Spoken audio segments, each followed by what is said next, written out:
Ivan Chernyshia is Albrecht's youngest swordsman. For generations, the Chernyshia family was the most prominent in the empire, and this fate fell on the main character, such a little girl.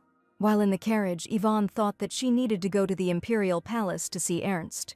In the Albrecht Empire there lived a second prince, Ernst, who was the girl's best friend. And when the boys were very young, their families made a promise to each other for the future.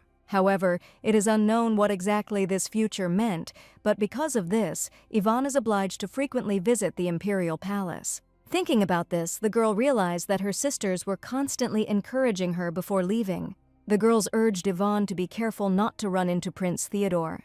The main character herself heard that corpses were being taken out of the first prince's palace every day. And there is not a day when this does not happen, because the boy uses living people as targets. This was what worried Ivan most now. Black hair and sinister eyes that are terrifyingly frightening. In the Albrecht Empire, black is considered an ominous color. After all, in the past, the empire was attacked by a monster that tried to destroy people. However, at present, this is all considered a legend. But Ivan was in any case sure that she would definitely not meet this man. And while the main character was thinking about everything, she had already arrived at her destination. Ernst, without hesitation, immediately ran up to the girl and began to hug her, saying that he missed her. However, Ivan herself almost immediately pushed the boy away, noticing that he was squeezing her too tightly. And stepping back, the prince pulled the main character by the hand and suggested that they go have some fun in the garden. To this, the girl asked Ernst to wait, because first she needed to greet Her Majesty. But upon hearing this, the boy said that his mother was currently busy with a guest. And while Ivan felt like an older sister, the maids were touched by the children, watching from the side. After some time, the main character became very hot and could no longer walk comfortably. At that moment, the prince suggested that the girl play family, where he was the dad and she was the mom, since their playhouse was nearby. However, Ivan, realizing that playing family was strictly forbidden, objected and expressed a desire to play hide-and-seek. Ernst thought about this, but after a couple of seconds he enthusiastically agreed and delighted the heroine in the same way. After some time, the girl climbed a tree, and the prince, having counted to 60, announced that he was going to look. And while the boy began to actively look around, Ivan watched him in the hope that he would not find her. After this, the main character decided that she could rest, and she began to feel very sleepy. At some point, someone, noticing the girl, climbed onto her branch and woke her up. It was the young man who did not expect to wake Ivan up, so he stood awkwardly in place. But after a couple of seconds, the boy came to his senses and stretched his hand towards the main character. However, the girl, seeing this, abruptly moved away and looked questioningly at the stranger. Ivan tried to understand who this young man was, because she had never seen him here before. The boy, observing the heroine's reaction, smiled and greeted her. This brought the girl to her senses, and she immediately greeted him in return. Also, the young man's voice and face that she heard seemed very pleasant to Ivan. But continuing to think about this, Ivan indignantly asked the boy why he was smiling. At this, the stranger smiled and, removing the leaf, replied that the girl looked cute. And as soon as the boy noticed that the heroine had blushed, she explained that she was simply very hot. Hearing this, the young man began to blow cool air with his hand, asking Ivan if she felt better. This made the girl even more embarrassed, but she still agreed. After this, the stranger assumed that the heroine was sleeping, but she said that she was playing hide-and-seek with a friend. Continuing, Ivan also asked the boy's purpose for being there, to which he said that he was hunting for treasure. The girl immediately noticed that she had also played this game, and if the young man had already found the treasure, he could stay with her in the tree. However, at that moment, the main character realized that too much time had passed and immediately jumped up from her seat. And although Ivan didn't want to leave, she told the boy that it was time for her to go. The stranger took the girl by the hand and asked, upset, if they would meet again. To this, the main character smiled and without hesitation answered yes. Also, after these words, Ivan made a promise that she and the boy would definitely see each other again. Then the girl climbed down from the tree and, waving goodbye to the young man, left. The boy himself, having said goodbye in return, remained sitting in the tree, thinking about the incredible beauty of Ivan. And anticipating his future pleasure, the young man laughed ominously. After some time, Theodore dealt with another victim. And having killed the man, the boy stepped on his head, thereby showing his authority. However, in the prince's memories, there was still a girl whose appearance he compared to a doll. At this moment, Lyndon approached the boy and reported that they had found all the criminals who had broken into his palace on the orders of the Empress. Hearing this, Theodore ordered the man to send all the criminals back.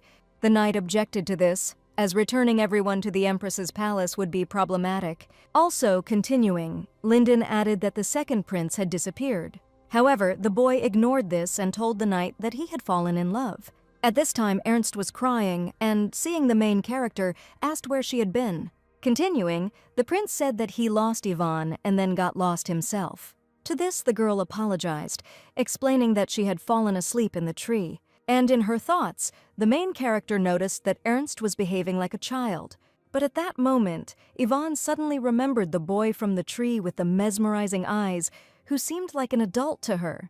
And the girl was upset that she forgot to ask the boy's name. At dinner, the heroine's entire family was tense because she seemed to be under hypnosis. At that moment, Yvonne thanked them for the food and announced that she would go first. And except for one of the brothers who was worried about his sister, no one reacted in any way to her departure. Yvonne herself was haunted by the memories of that day. Theodore's eyes twinkled very brightly on that sunny day, and the main character really hoped that she would see the boy next time. After all, even the calm and soft voice of the young man still sounded in the girl's ears. Thinking about all this, Yvonne didn't understand what was happening to her, because just the thought of Theodore makes the girl's heart beat faster. But suddenly, the main character was interrupted by someone's voice, which made her immediately turn around. It was Yvonne's adoptive grandmother, Grancy Winkler, who assumed that the girl had taken up fencing again. And Grancy was indignant when she heard a positive answer, because she believed that her granddaughter would be better off taking care of herself. According to her grandmother, it is not appropriate for a woman to play with a sword, and Yvonne should spend time with the second prince. However, the main character objected at that moment and called it all useless. Chernesia is a family of fencers who still hold this position, and all family members, regardless of gender, held a sword in their hands. And Yvonne is also part of the Chernesi family, and no one will stop her from fencing. Hearing this, the woman frowned, but still accepted her granddaughter's words. And although Grancy considered fencing to be the curse of Chernesia, having received a confident and quick answer, she decided not to talk about this topic anymore. After these words, Yvonne was taken aback, as she realized that her grandmother was very worried about her. The girl didn't think Grancy was a bad person, but she didn't like that she was too picky. At this point, Grandma noticed that something had happened when Yvonne visited the imperial palace and assumed it had something to do with the second prince. The main character was shocked by this and suddenly began to deny it. After this, the girl blushed and told Grancy that she just needed to think. Hearing this, the grandmother smiled, saying that she would not interfere then. After some time, Yvonne sat opposite the second prince and was unhappy to be there again. And, as the main character thought, Grancy is still against fencing. However, the girl did not understand what was wrong with her grandmother because she didn't care at all. In the end, Yvonne simply started drinking tea, anticipating that she would be very bored. The main character was also haunted by thoughts about Theodore and whether she would be able to see him again.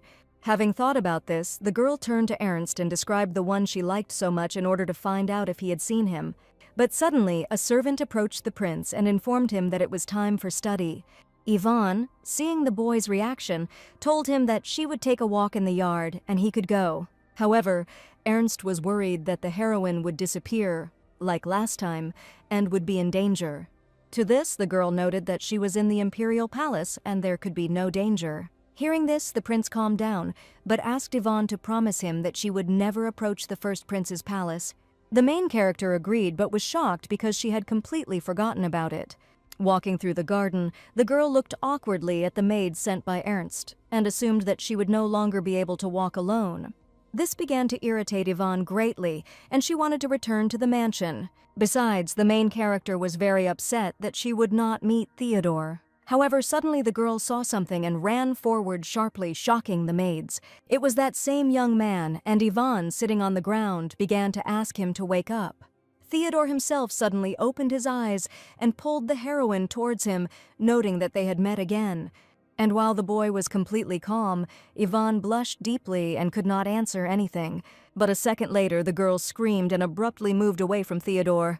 Trying to come to her senses and understand what was wrong with the young man, the heroine calmed her heartbeat. At that moment, the boy sat down, and Yvonne, seeing this, asked about his condition.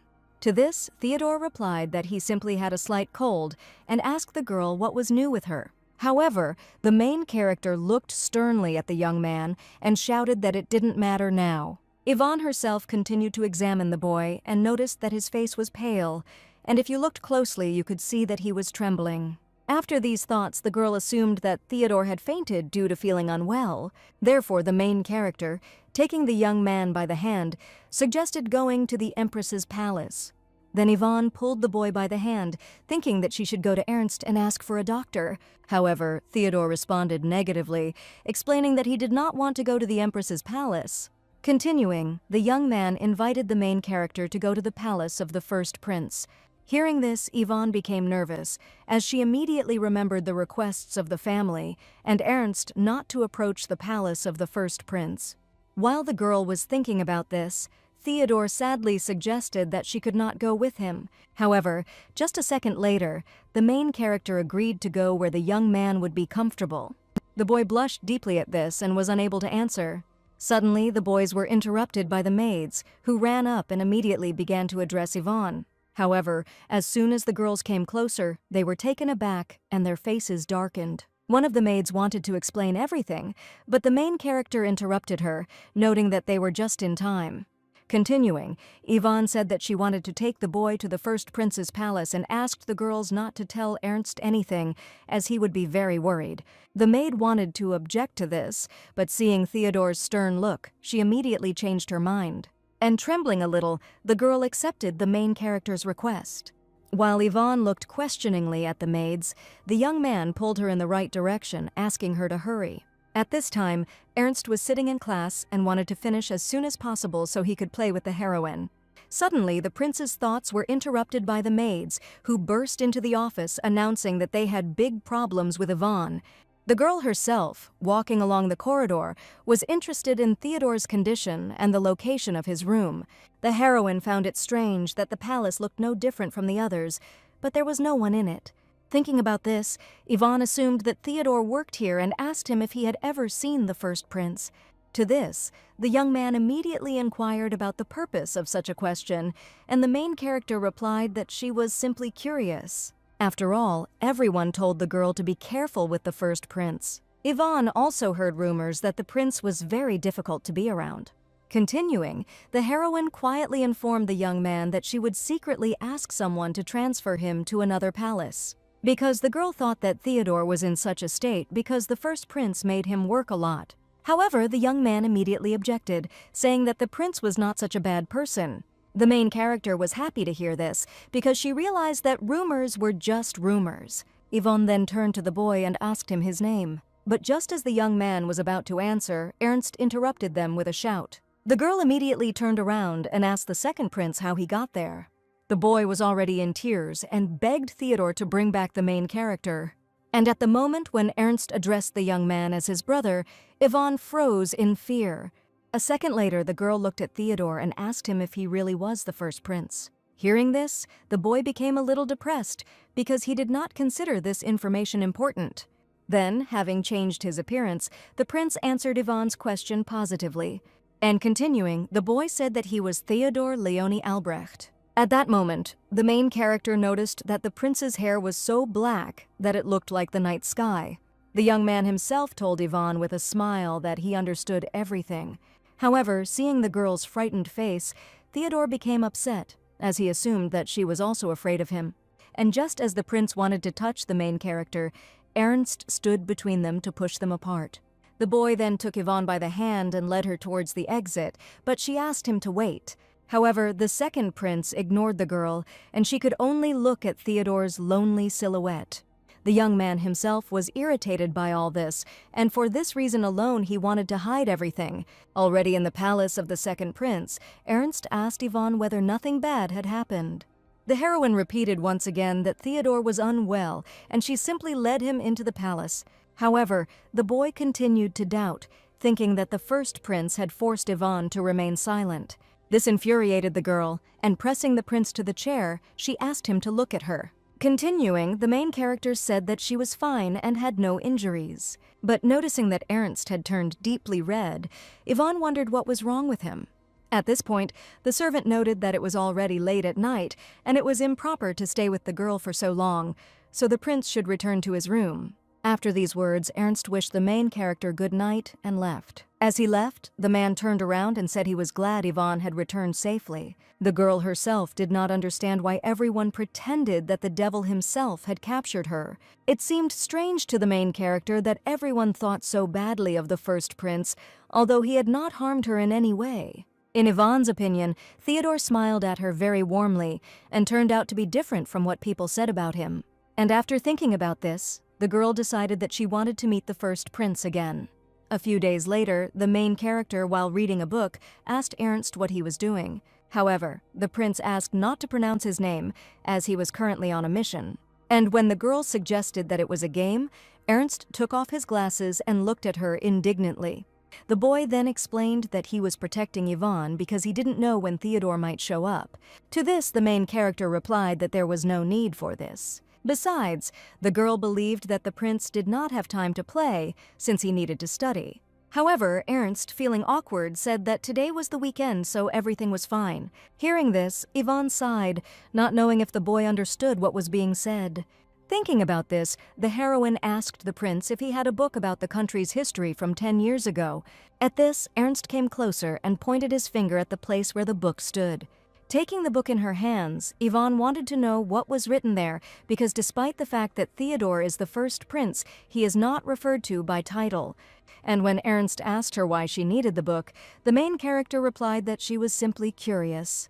Hearing this, the second prince immediately blushed and smiled. Yvonne, seeing this reaction, asked what was the matter. But Ernst was already thinking about how the heroine would fall in love with him when he began to conquer countries. After all, in the prince's opinion, the girl began to take an interest in the empire because she was already preparing to become a princess.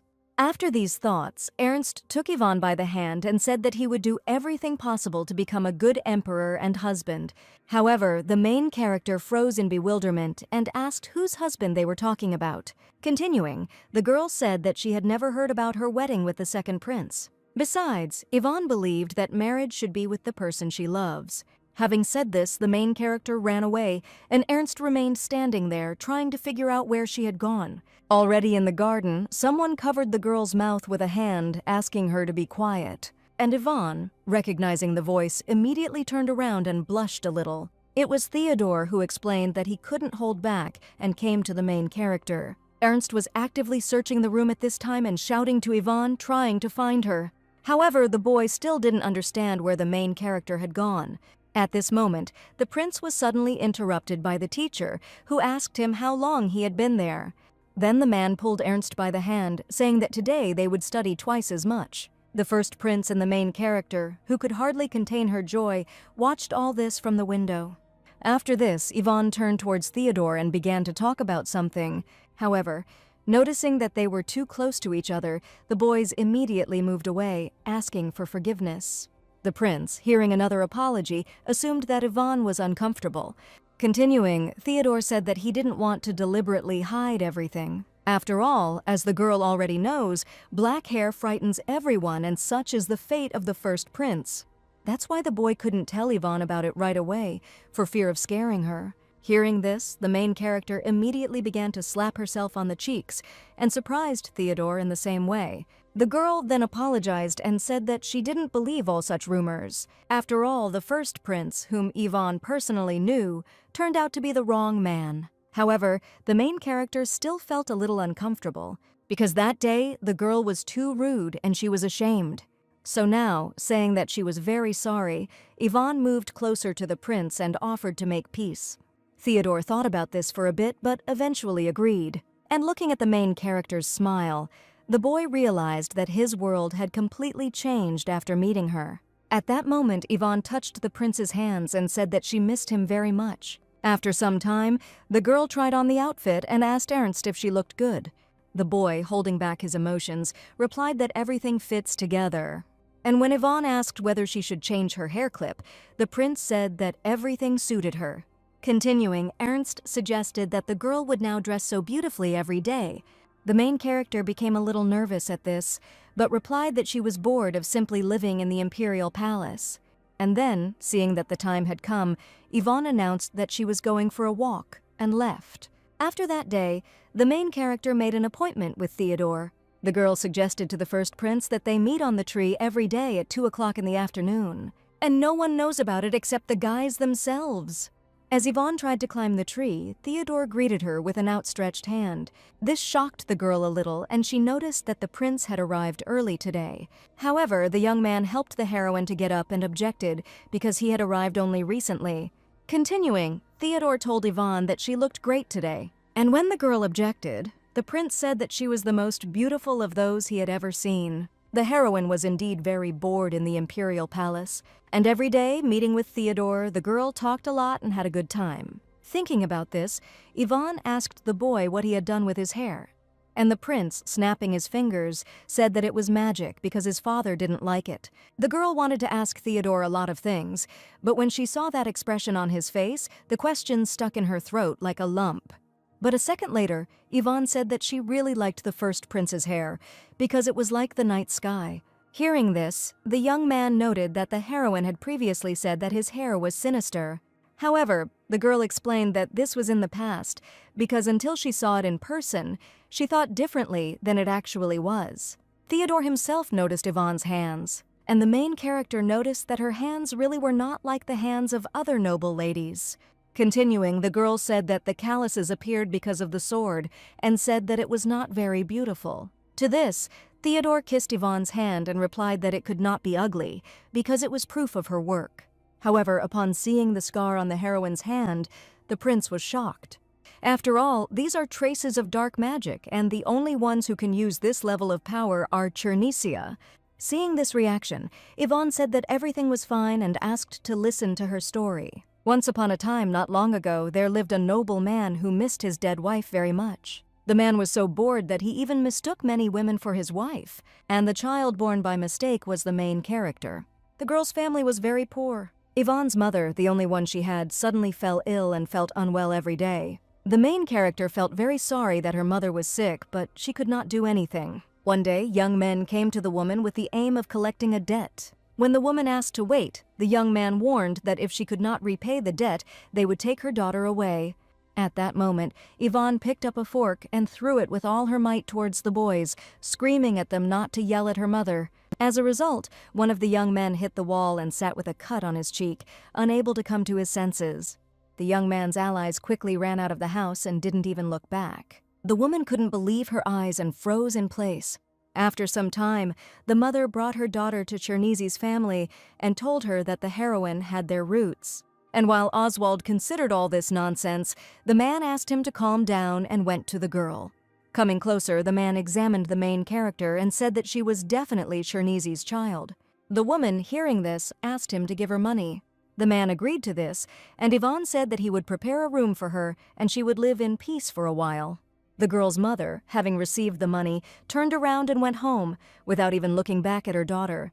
At that moment, the man stroked the main character on the head, saying that she was now Yvonne Chernisia, and they were her family. And since the man is now the girl's family, she can call him Grandpa Gunther. This is how the main character became a member of the Chernisi family, and her life then changed dramatically. After all, Yvonne suddenly had a lot of relatives. Also, being a member of the Chernisi family, the girl was taught fencing. And the main character was also given lessons in manners and etiquette. That's when Yvonne learned what a real family is. However, the wounds on the girl's entire body kept increasing. Sometimes when Yvonne's father thought about his dead wife, he completely denied her existence.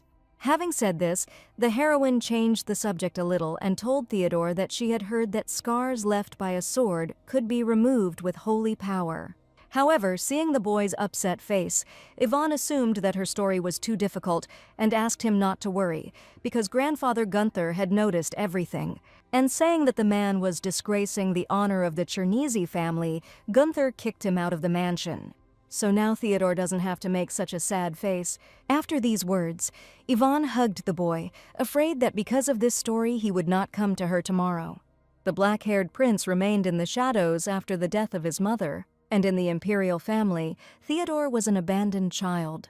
Thinking about this, the main character believed that she and the first prince were similar, and Yvonne's heart ached so much just at the thought of it. Moving away from Theodore, the girl enthusiastically suggested that he go to Chernizia. After all, even though it's noisy there, Grandpa Gunther and Grandma Grancy, Yvonne's brothers and sister, are very good people. And the main character really wants to introduce Theodore to everyone. At this, the first prince smiled and accepted the girl's proposal. At this time, someone was watching the boys, but did not show their face. After some time, Yvonne ran down the corridor, realizing that she had arrived very late today. After all, the main character loses track of time when she is with Theodore. Suddenly, the girl's thoughts were interrupted by the Empress standing nearby. And when Yvonne wanted to greet Ernst's mother properly, she laughed and said that everything was fine. After these words, the main character came closer and asked Margarita the purpose of coming here. And the woman spoke about her experiences because Ernst told her that the girl walked around until late every day. At this, Yvonne smiled awkwardly and apologized to the Empress. Margarita herself leaned closer to the heroine and noted that it would also be good if she understood her place. And while the girl was trying to understand what was said, the Empress apologized and left, saying that they would see each other next time. Walking down the corridor, the woman thought about what had happened, because she believed that even if the girl was Chernisia, she was just an illegitimate child.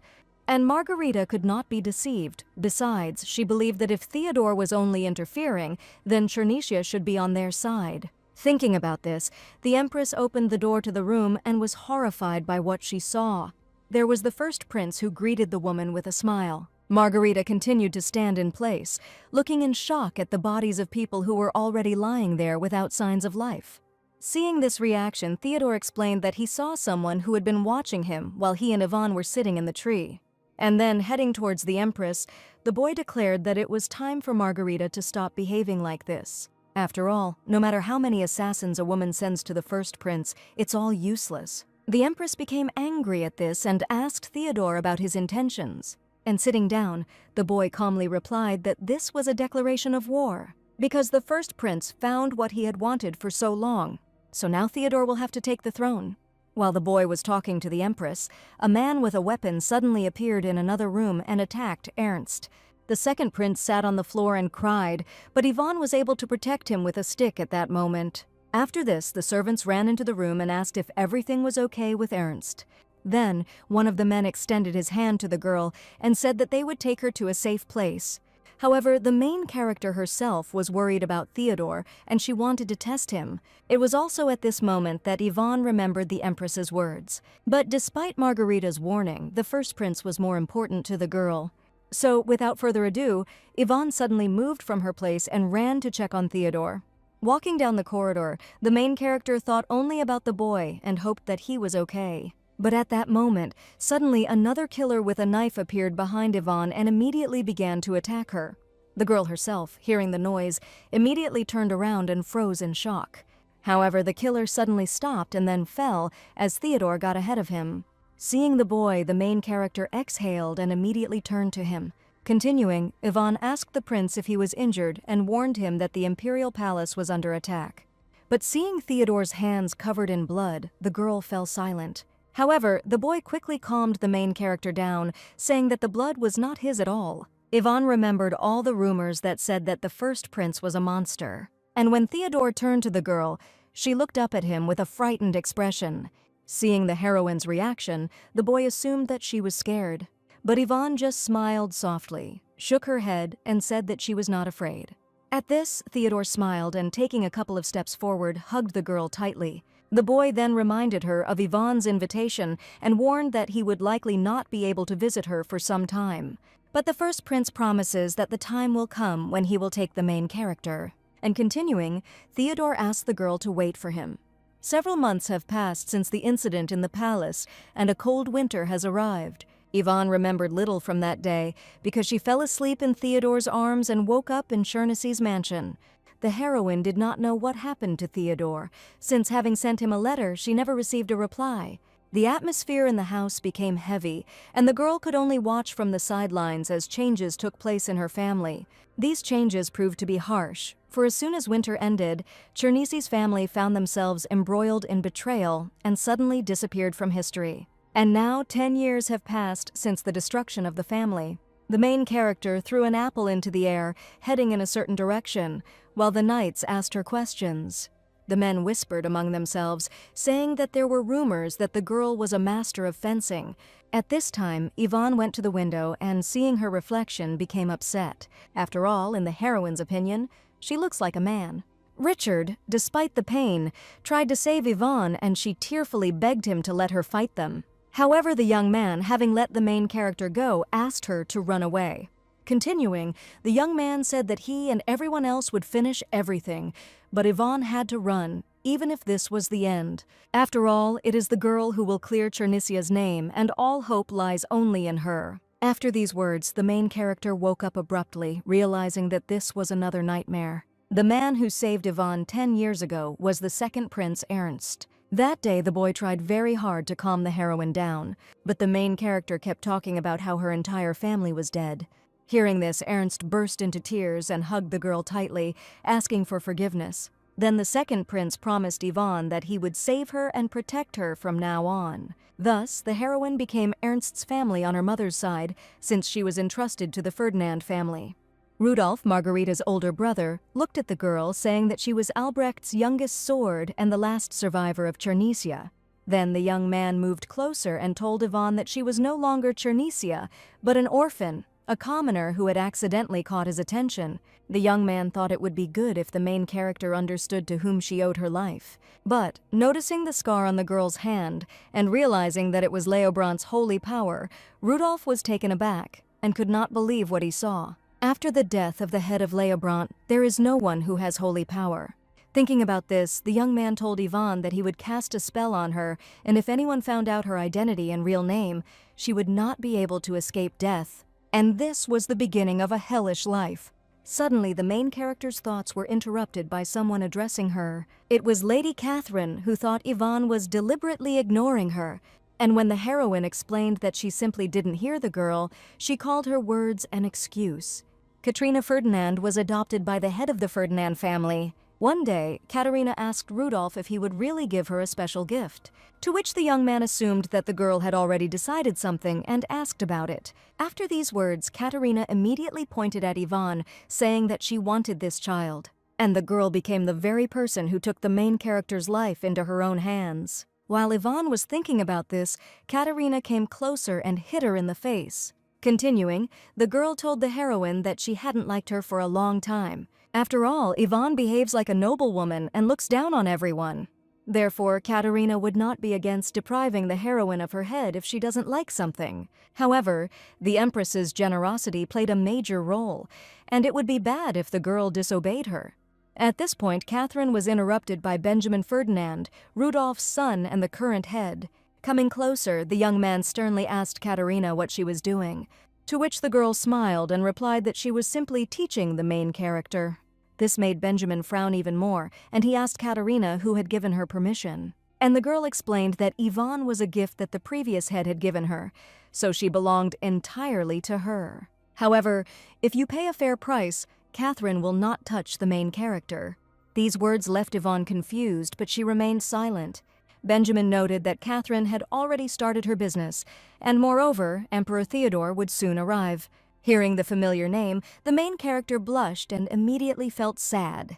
Catherine herself was delighted with this news and said that the story was beginning to make sense. Continuing, the girl said that she would do everything possible to keep her word.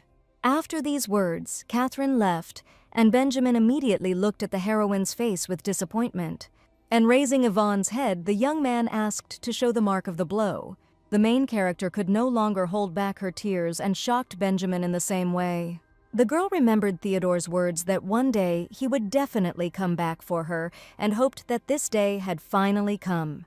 After some time, Benjamin finished treating the wounds on Yvonne's face, and examining the main character, the young man noted that, fortunately, there would be no scar left.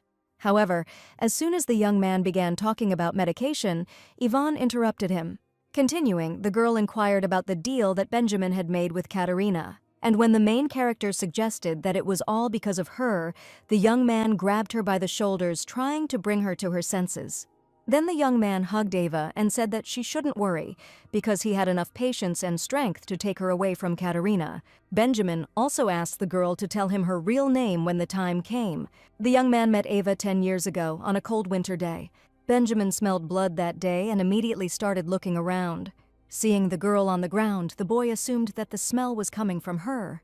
Upon landing, Benjamin realized that the smell of blood was indeed coming from that snow-white hair, and this was the first fateful meeting of the heroes. He decided not to delay and began to come closer, saying that she did not belong here.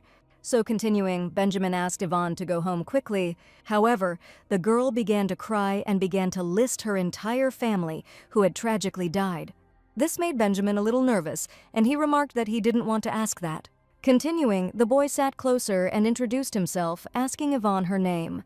To this, the main character answered with difficulty that her name was Eva Llewellyn. However, Benjamin immediately noticed that this was a lie. And soon after the meeting, the boy learned the story of this child. Benjamin overheard the elders talking about how they would now take care of the vessel, since that was what it all was all about. Moreover, the heroes only need Chernisia's illegitimate child and can use him as a sacrifice. Hearing this, the boy realized that they were talking about a family that had recently disappeared. And Yvonne was the only one who survived and ended up losing her home and family. For Benjamin himself, it was the first time he cared for someone, and over time he began to consider it love. Yvonne became a knight's apprentice, and Empress Margaret, who considered her a victim, was killed. Benjamin took the throne and became the head of the Ferdinand family. And in the process of all this, Theodore became emperor. However, it didn't matter to Benjamin because Yvonne belonged to him. Having thought about everything, the young man went to Katerina and immediately ordered all the maids to leave. The girl herself, without taking her eyes off the mirror, asked Benjamin the purpose of his visit, to which the young man immediately frowned and told Katerina that she had damaged Yvonne's face. Hearing this, the girl smiled and told Benjamin that he did not need to thank her. After all, in Katerina's opinion, this was a good reason to court the main character. Continuing, the girl said that she would give Benjamin a chance to see Eva if she became empress. Besides, this was precisely the hero's deal. At this time, the main character headed towards the tree where she met with Theodore. Yvonne comes here regularly, especially when she has a headache. Sitting on a tree, the girl wondered if Theodore remembered her. The main character herself will remember the young man with all her heart, even if he still doesn't remember her. However, as long as the curse exists, Yvonne cannot reveal her name and her identity. After all, the girl no longer wants to see others die. But still, the main character understood that when she saw Theodore, she would feel very bad. While Yvonne was thinking about this, the branch suddenly began to break and she fell down with it. However, at that moment, Theodore caught the girl while she continued to close her eyes in anticipation of the fall. Seeing the young man, the heroine froze and mentally assumed that he remembered her name. At this time, the young man's servants walked around in panic and looking around shouted his name. Yvonne, having made sure that it was Theodore, did not hesitate and touched his face. The young man blushed at this and began to call the main character's real name. Hearing this, the girl immediately became nervous and covered Theodore's mouth with her hand. There are two conditions to activate Rudolph's spell. The first is if someone recognizes the name Yvonne Chernisia, and the second is if the heroine herself says her name. Thinking about this, Yvonne realized that the young man recognized her, but until he called her real name, the spell would not activate. Continuing to cover Theodore's mouth with her hands, the girl began to think about simply running away. However, at that moment, the young man could not stand it and switched places with Ava, noting that she was a knight with a cheerful spirit. And having said that he liked it, the young man asked Yvonne her name. After these words, the main character began to feel that Theodore did not remember her. And as soon as the young man let go of the girl's hands, she sat up with the thought that in his eyes she looked like a man. Yvonne then got down on one knee and apologized, saying her name was Eva Llewellyn. The main character herself was still glad that the young man did not remember her. Thinking about this, the girl apologized to Theodore for not recognizing him at first. The young man immediately became interested in how Yvonne knew his name, and the main character said that she saw the symbol of the royal family. The girl also heard that His Majesty Theodore had beautiful black hair. The young man blushed at this and was unable to answer immediately, but a second later the young man asked Eva for a favor. Continuing, Theodore asked the main character to give him a tour of the place where he was staying. And seeing the doubt on the girl's face, the young man said that if she led him on, he would not tell anyone about what had happened. This horrified Eva, and she immediately agreed to give a tour. After some time, the main character showed the young man the training ground. However, the girl herself found it strange that no one was training, since it was now time for classes. In the end, Yvonne mentally assumed that everyone was just greeting the Emperor. Having thought about this, the main character told the young man that she could then take him to the meeting place, to which he agreed. After this, the girl looked at Theodore and noticed that he had become even more handsome. Seeing the look on himself, the young man immediately assumed that something had happened. And Yvonne, having answered negatively, said that she was simply curious as to why the Emperor needed this. To this, Theodore explained that checking was also one of His Majesty's duties. Hearing this, the main character realized that the young man had become a good emperor compared to her. After all, Yvonne is just a knight on the border, and just standing next to Theodore is already a miracle for her. Having reached the door, the girl opened it and said that it was here. The young man was shocked by the sight of the room and asked if Yvonne lived there. And while Theodore was unhappy with this attitude towards the heroine, she herself noted that this was a lot for her as a student. This surprised the young man even more, and he asked Yvonne again if she really was the knight's apprentice. The girl responded with consent, but in fact it was Benjamin's proposal. Although the main character herself did not want to stand out among the knights, Theodore, removing the glove from Yvonne's hand, said that he couldn't believe what was happening. After all, in the opinion of the young man, Ferdinand's knights do not have the eyes to discern the girl's talent. After these words, the young man kissed the main character's hand, which immediately made her blush. Yvonne was also shocked that she was not a man for Theodore. And while the girl was trying to come to her senses, the young man expressed his joy that nothing had changed. Hearing this, the main character could not resist and immediately hugged the young man. And Theodore, hugging the girl back, said that now everything would be fine. After all, the young man will take care of the Ferdinands. After some time, the main character fell asleep, and the young man laid her on the bed. Then, calling the girl his treasure, Theodore kissed her and said that he missed her very much. Over the past 10 years, the young man never forgot Yvonne. When the young man learned that Chernesia had burned down and the main character had disappeared, it was as if his heart had stopped. So, even though it took longer, Theodore is glad he found Yvonne. Suddenly, the young man was interrupted by a servant who said that everyone was worried when he disappeared. At this, the young man looked sternly at his subordinate, ordering him to be quieter. This made the knight nervous, and he immediately apologized. And turning his gaze to the main character, the young man thought that this was a man who, judging by his shoes, was a knight's apprentice. Having thought about this, the servant informed Theodore that Lady Catherine was waiting for him and he should not delay. However, the young man interrupted the knight, saying that there was no point in all this anymore because he had found Yvonne. And as soon as the servant was about to pronounce the girl's last name, Theodore asked him to be careful, because the curse of the dead still remains, and if you say Yvonne's full name, there will be trouble. Hearing this, Linden remarked that it was expected that the Ferdinands would intervene in the fall of Chernesia. To this, Theodore suggested that this was all a plan of Margaret and Rudolf Ferdinand, but he did not understand who ultimately killed them. Moreover, Rudolf's curse did not disappear after his death and still affects Yvonne. With these thoughts in mind, Theodore ordered Linden to do some research on Eva Llewellyn. Yvonne herself had a pleasant dream where her entire family was alive and hugging her. And then Theodore suddenly approached the girl and, hugging her, said that he was very glad to see her. After this, the main character suddenly woke up and, trying to come to her senses, did not understand what kind of dream it was. Sitting down, Yvonne also tried to remember how she fell asleep and how her dream ended. And at that moment, the girl remembered that she had met Theodore in a dream. And a second later, realizing that she had seen the young man not only in a dream, the main character jumped out of bed and ran to search. While Yvonne was running in her thoughts, she did not notice Benjamin and crashed into him at full speed. The young man himself was a little scared and immediately asked the girl where she had been, because he was looking for her. And when the heroine apologized and was about to run on, the young man grabbed her hand and said that now was not the time to go there. Continuing, Benjamin asked Yvonne to follow him, as it would be better for her to hide for a while. And when the young man asked to listen to him, the girl broke away and said that she would return soon.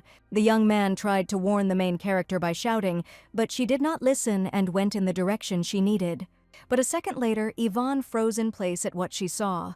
The girl immediately remembered that Theodore was called Albrecht's young tyrant. However, a second later, the main character decided that these were just old rumors and continued to watch the young man. Theodore himself, noticing Yvonne, immediately smiled and turned to her.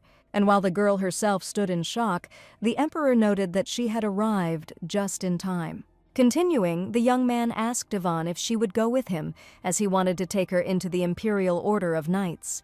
And seeing the heroine's confusion, Theodore explained that she was very perceptive and would definitely be able to protect him. To this, the main character sadly reminded him that she serves Ferdinand. But at that moment, Benjamin interrupted the girl and informed the emperor that this would be a little problematic. Theodore was angered by such words, but he tried to restrain himself.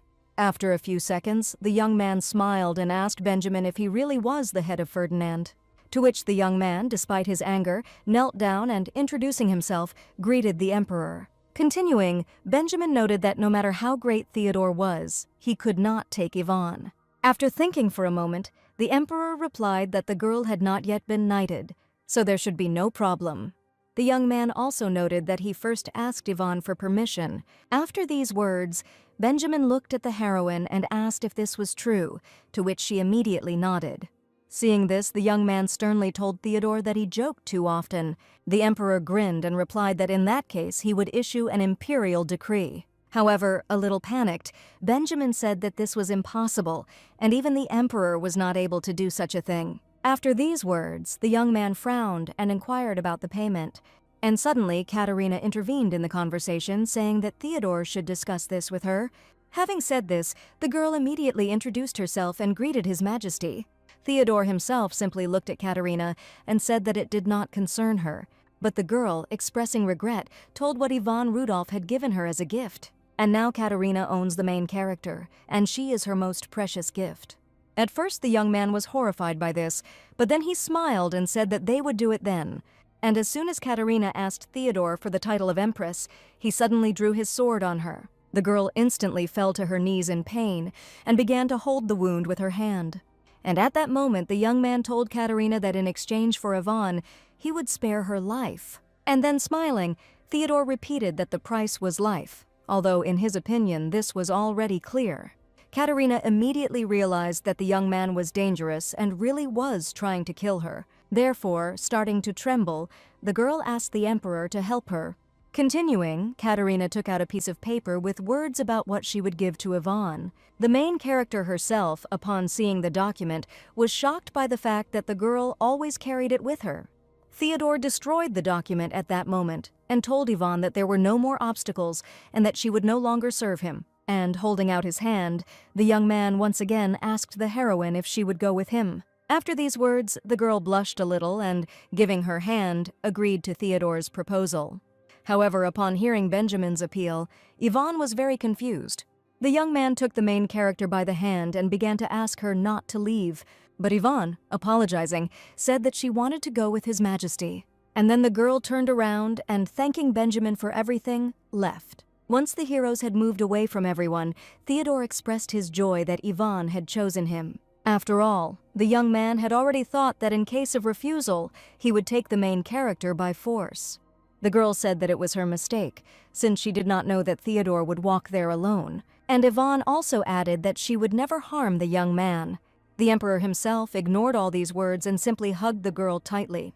And having said that he liked the heroine at first sight, Theodore asked if he could call her by name.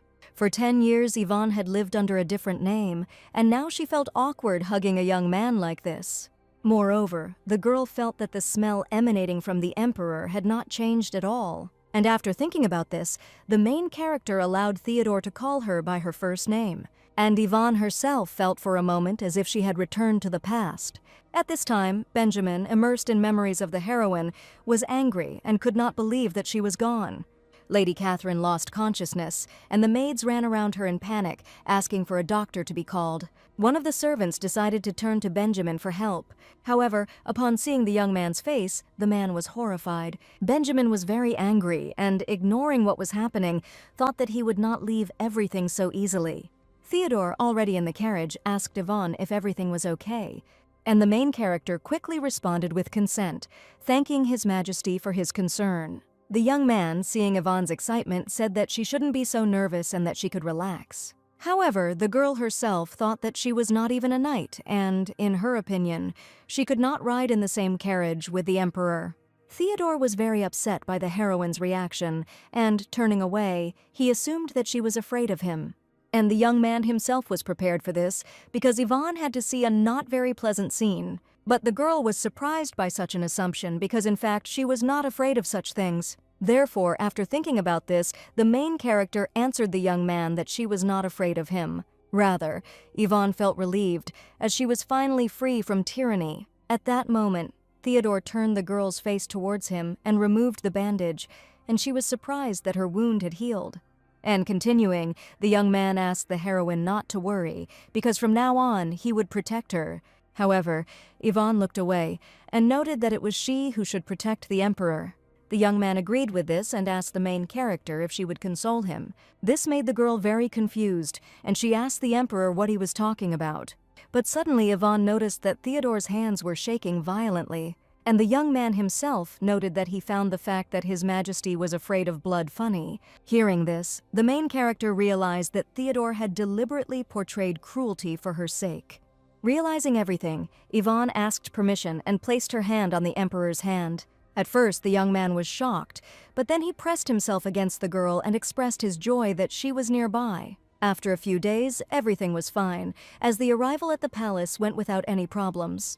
The Emperor himself entrusted the main character to his knights, and the initiation ceremony was postponed due to the large amount of work. Yvonne became a close friend of Theodore and was eventually able to successfully join the Order of Knights. A lot of time passed, and at first the girl was tense because of the atmosphere within the knightly ranks.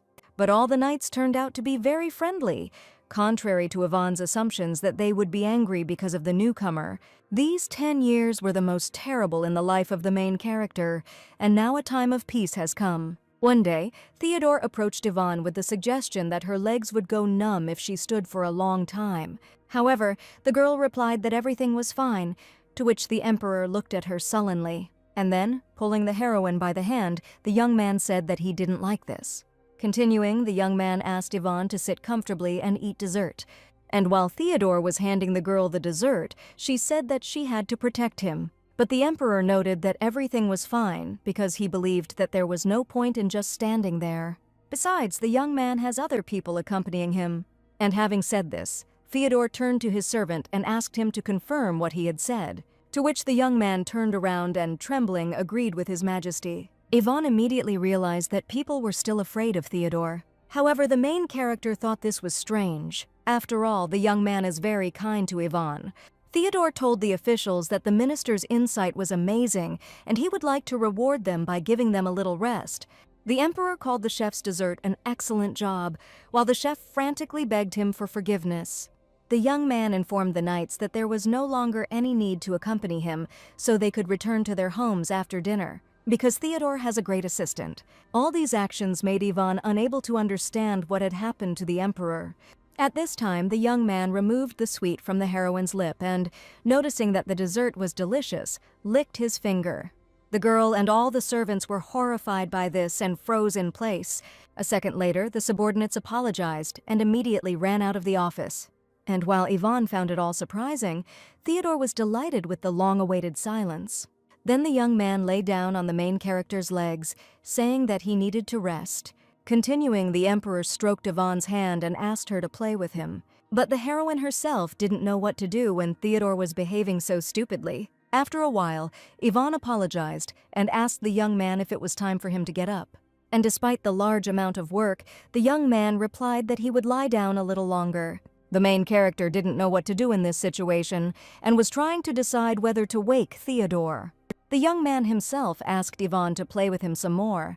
Hearing this, the girl wondered if the Emperor had always been like this. Therefore, without delay, the heroine asked the young man if he behaved this way with everyone. Theodore immediately stood up at this, assuming that Ivan didn't like what he was doing. Having received a negative answer, the young man explained that the heroine simply accepted him as he was. After all, everyone is afraid of Theodore, but sometimes he wants to be consoled. After these words, the young man put his hand on Ivan's shoulder, and she immediately felt that she was trembling again. And taking the emperor's hand in hers, the girl asked him not to worry, as she would always be on his side. The young man blushed deeply at this and did not know what to answer. But within a second, Theodore loomed over Yvonne and asked about her thoughts, and the main character, a little worried, replied that she had no thoughts. The young man was disappointed by this because he wanted Yvonne to think about him, because Theodore himself had nothing and no one in his thoughts except the girl. Continuing, the emperor said that the main character was the most beautiful of those he had met in his life. After these words, Yvonne blushed even more, and her heart was already exploding with emotion. So, pushing Theodore away from her a little, the girl sat up and asked him what he was talking about. After all, although the heroine was pleased by the words about her beauty, she believed that she looked like a man. However, the young man grabbed Yvonne by the hand and said that this was not so. And the main character at that moment, looking at the emperor, realized that she had met such a handsome man for the first time. Theodore took the girl by the chin and began to move closer to kiss her. But Yvonne jumped up almost immediately and headed for the exit. Having already approached the door, the heroine apologized, warning that she needed to go out for a while.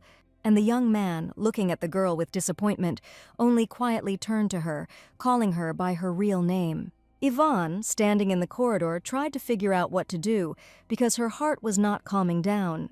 And suddenly the heroine's thoughts were interrupted by other knights, worriedly asking what had happened.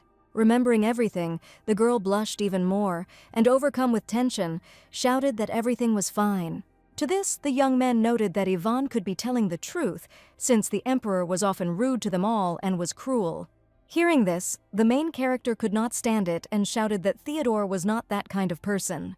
And then, ignoring the knights, the girl said that she would step away for a while. The imperial palace that Yvonne visited 10 years later had not changed at all. Being around Theodore, the main character was flooded with childhood memories. This time was very cheerful and carefree for the girl, and even though Yvonne tried to deny it, her heart desired Theodore. Therefore, the main character assumed that she still loved the young man. However, the girl believed that now was not the time for this. After all, Yvonne needs to know the fate of her family, and Chernesia's name must be cleared. And because of unnecessary feelings, the main character will not be able to do anything. And while the girl was thinking about this, something moved in the bushes and scared her greatly. Without hesitation, Yvonne turned around sharply and immediately began to draw her sword. At that moment, the young man himself emerged from the bushes and apologized to the heroine. It was the second Prince Ernst, who was frozen in shock after meeting Yvonne.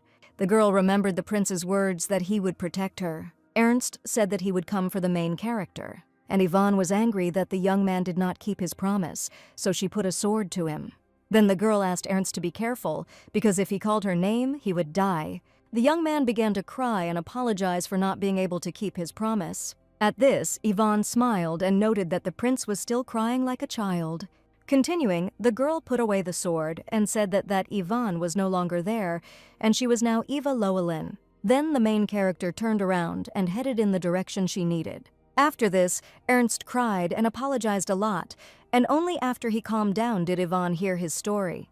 The prince tried to meet the girl several times, but Empress Margaret and Rudolph did not allow him to do so. The young man promised to meet Yvonne on the condition of Katerina's engagement. But suddenly Rudolph and Margarita went somewhere and no engagement took place. Hearing this, the heroine realized that Ernst had lost his support, and then Theodore became emperor. Even if the second prince did not want the throne, his mere presence was controlled. In response to Ernst's next apology, Yvonne replied that everything was fine and she had already finished. Then the main character expressed her surprise that the young man recognized her because she had changed a lot in appearance. To this, the prince enthusiastically remarked that he recognized the girl always and everywhere. After these words, Yvonne became a little nervous because she could not recognize Theodore. At this moment, the boys' conversation was suddenly interrupted by the emperor, who was looking for the heroine. The young man believed that Ivan was flirting during work hours, and he was very unhappy about it. So a second later, Theodore grabbed the girl by the hand and asked her to follow him. Ernst, seeing this, became very nervous and tried to explain to his brother that everything was wrong, but he ignored him. While the emperor led Ivan along, she grimaced in pain and tried to attract attention. And the young man expressed his dissatisfaction with the fact that the girl was with Ernst at such a time and was having a pleasant conversation. The heroine felt as if she had been slapped in the face and her heart was breaking into pieces. Thinking about this, Ivan apologized to the emperor for leaving without warning. And then the girl asked Theodore why he was so angry. After all, according to the heroine, the young man doesn't even remember her. The emperor was outraged by this question, and he shouted back that it was natural to be angry because a person he liked was communicating with another guy. Ivan burst into tears at this and couldn't believe what she was hearing. The girl was also offended that Theodore liked Eva. The young man, seeing the tears, asked the heroine not to cry. Then the emperor apologized to the girl, saying that he did not mean to frighten her. Yvonne herself thought at that moment how sweet and kind Theodore was now. And hugging the young man tighter, the heroine mentally confessed her love to him. Theodore took the girl by the cheeks and asked her if she loved him. Hearing no answer, the emperor hugged Yvonne again and told her that he loved her. And the main character, without thinking twice, reciprocated. Hearing this, the young man did not hesitate and tenderly kissed Yvonne. After some time, the heroes were already in the bedroom, and the girl asked Theodore to wait. Continuing, Yvonne wanted to tell the emperor something. However, the young man interrupted the girl, saying that nothing bothered him right now. Theodore also noted that the heroine was a woman, and the name Yvonne remained in his memory. Upon hearing her real name, the girl began to panic and warned the emperor of the danger. But Theodore ignored Yvonne and said that he loved her, calling her by her first and last name. There are memories that are impossible to forget, even after a very long time. The day when Mom gave the main character sweets for the first time. Or the day Yvonne's precious family disappeared from the face of the earth. And also the day when Theodore called the girl by her real name, ignoring the curse. While the main character was afraid of the consequences of this, the young man reminded her that he had promised to protect her. Continuing, the young man reported that Ferdinand's magic had disappeared. And now Theodore wonders if he can love Yvonne now. Already in the morning, the main character was fast asleep in the emperor's bed. And after a few minutes, the girl began to wake up, opening her eyes slightly. Then Yvonne sat up and looked around, trying to figure out where she was, because the room seemed very beautiful to her.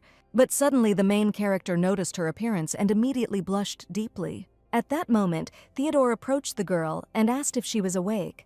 Continuing, the young man said that this was his room and suggested that Yvonne was not fully awake after all. The main character herself was taken aback by what she heard and could not understand what she was doing in the emperor's room. Theodore asked the girl if she was feeling well, since he had put a lot of pressure on her yesterday. However, as soon as the young man approached Yvonne, she became even more embarrassed and panicked. To this, the young man smiled and said that nothing happened yesterday, so the heroine shouldn't worry.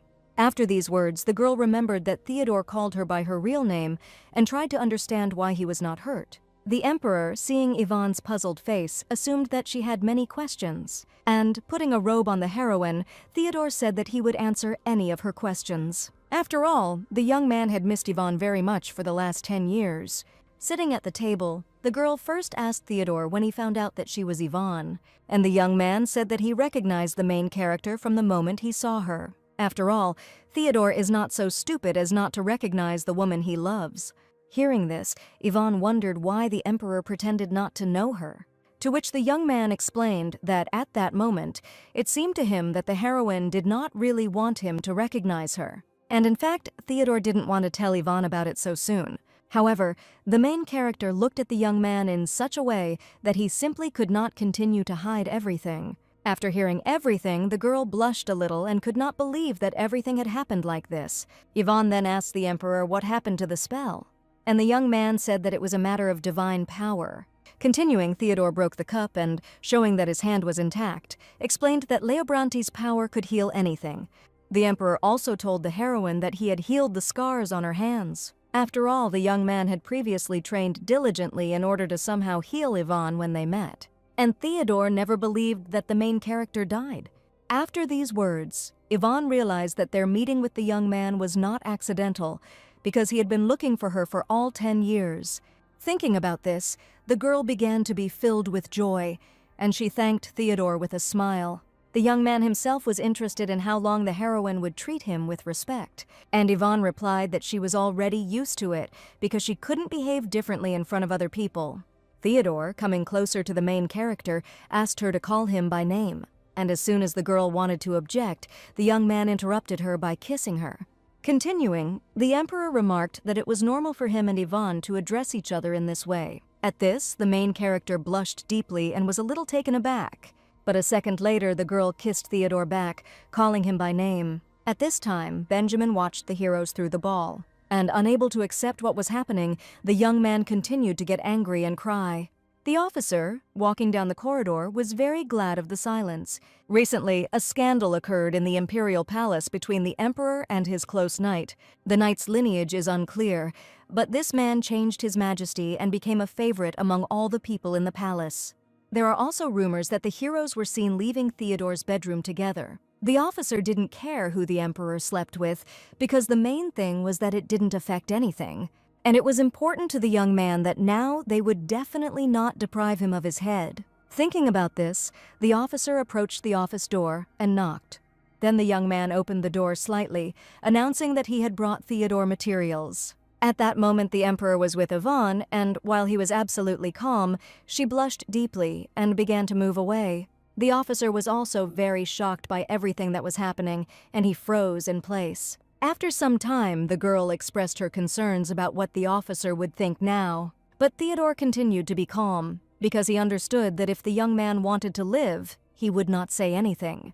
After these thoughts, the young man looked at Yvonne and reminded her that rumors were already circulating around the palace about an affair with His Majesty. And continuing, the Emperor suggested that the main character does not know that she is behind these rumors.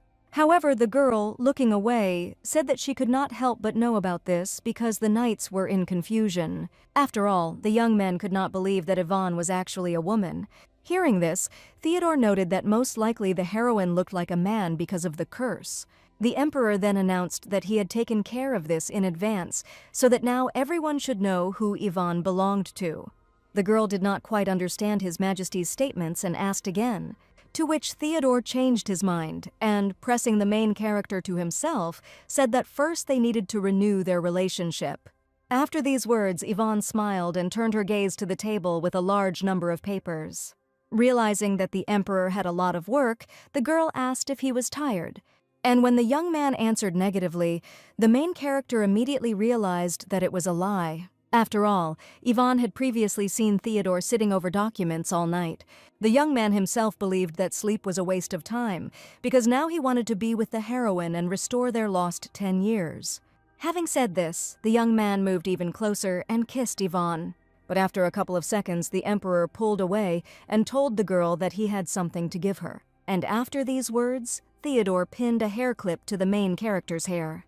Continuing, the young man said that this was a memory of his late mother, and that she also wrote a book about the marriage of members of the royal family.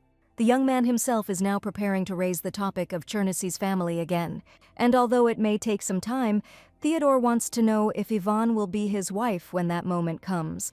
The main character was taken aback by this, and instead of answering, she hugged the Emperor tightly, thereby giving her consent.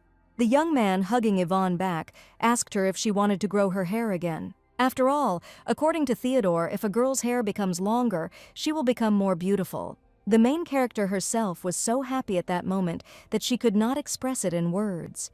But at the same time, Yvonne was afraid because misfortune always haunted her. After some time, the girl was walking in the garden, and suddenly someone called the main character, to which she immediately turned around. It was Ernst who was apologizing, assuming that Yvonne had been waiting for him for a long time.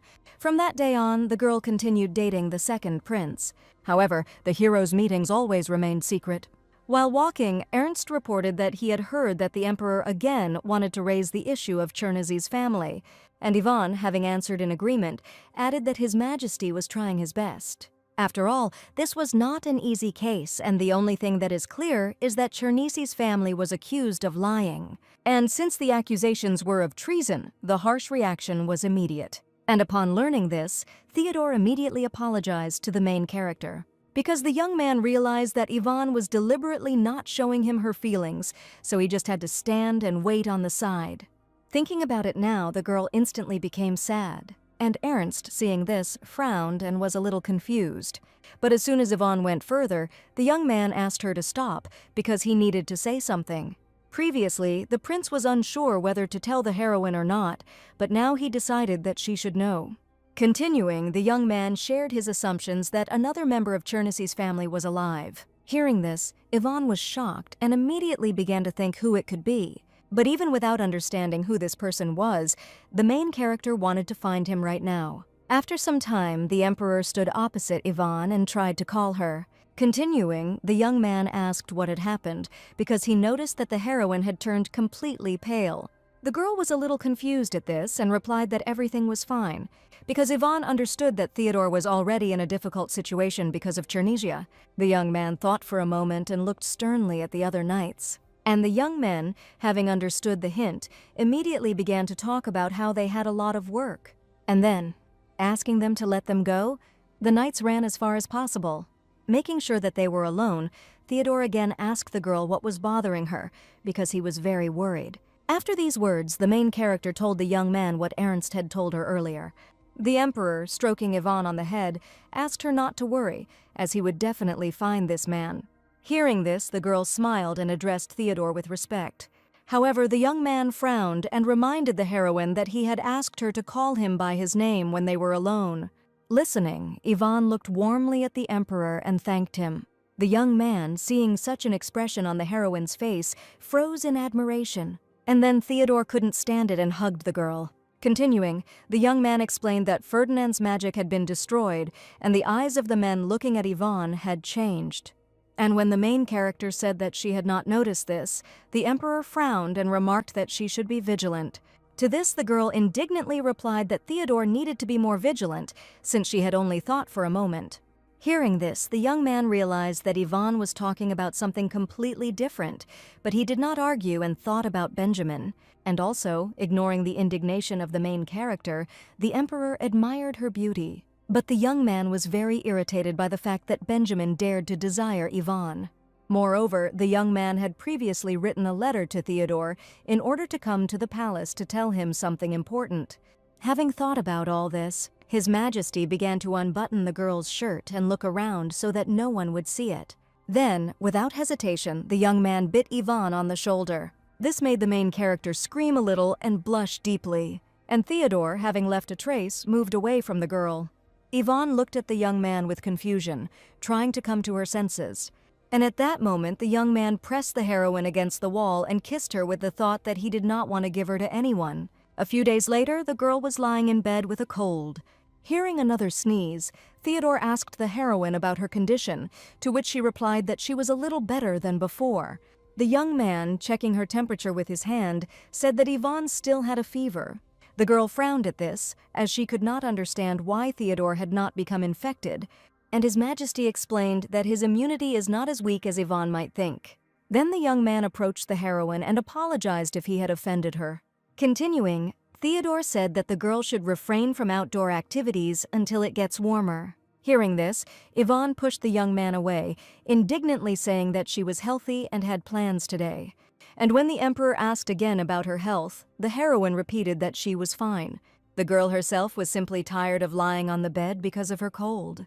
While Yvonne was thinking about this, Theodore asked her to take some medicine if her temperature rose. And heading towards the exit, the young man also said that the servants would be outside the door, and if the heroine needed anything, she could ask them. At that moment, the girl grabbed the emperor by the jacket and stopped him. But almost immediately Yvonne apologized and wanted to explain. Theodore smiled at this and, kissing the heroine, reminded her that he loved her and said that he would return soon. The young man's warmth lifted Yvonne's spirits, and she fell asleep with a smile. The girl is not very good at this, so she cannot talk about her love for Theodore every day. After some time, the knight told the young man that there would be a heavy downpour and they needed to rest a little. However, this did not stop the young man, and answering negatively, he said that they needed to hurry. At this time, someone was casting a spell over the ball, addressing Theodore with words that he loved him more than anyone else. and suddenly the emperor's horse reared up, refusing to obey. Yvonne woke up to see that it was snowing outside the window.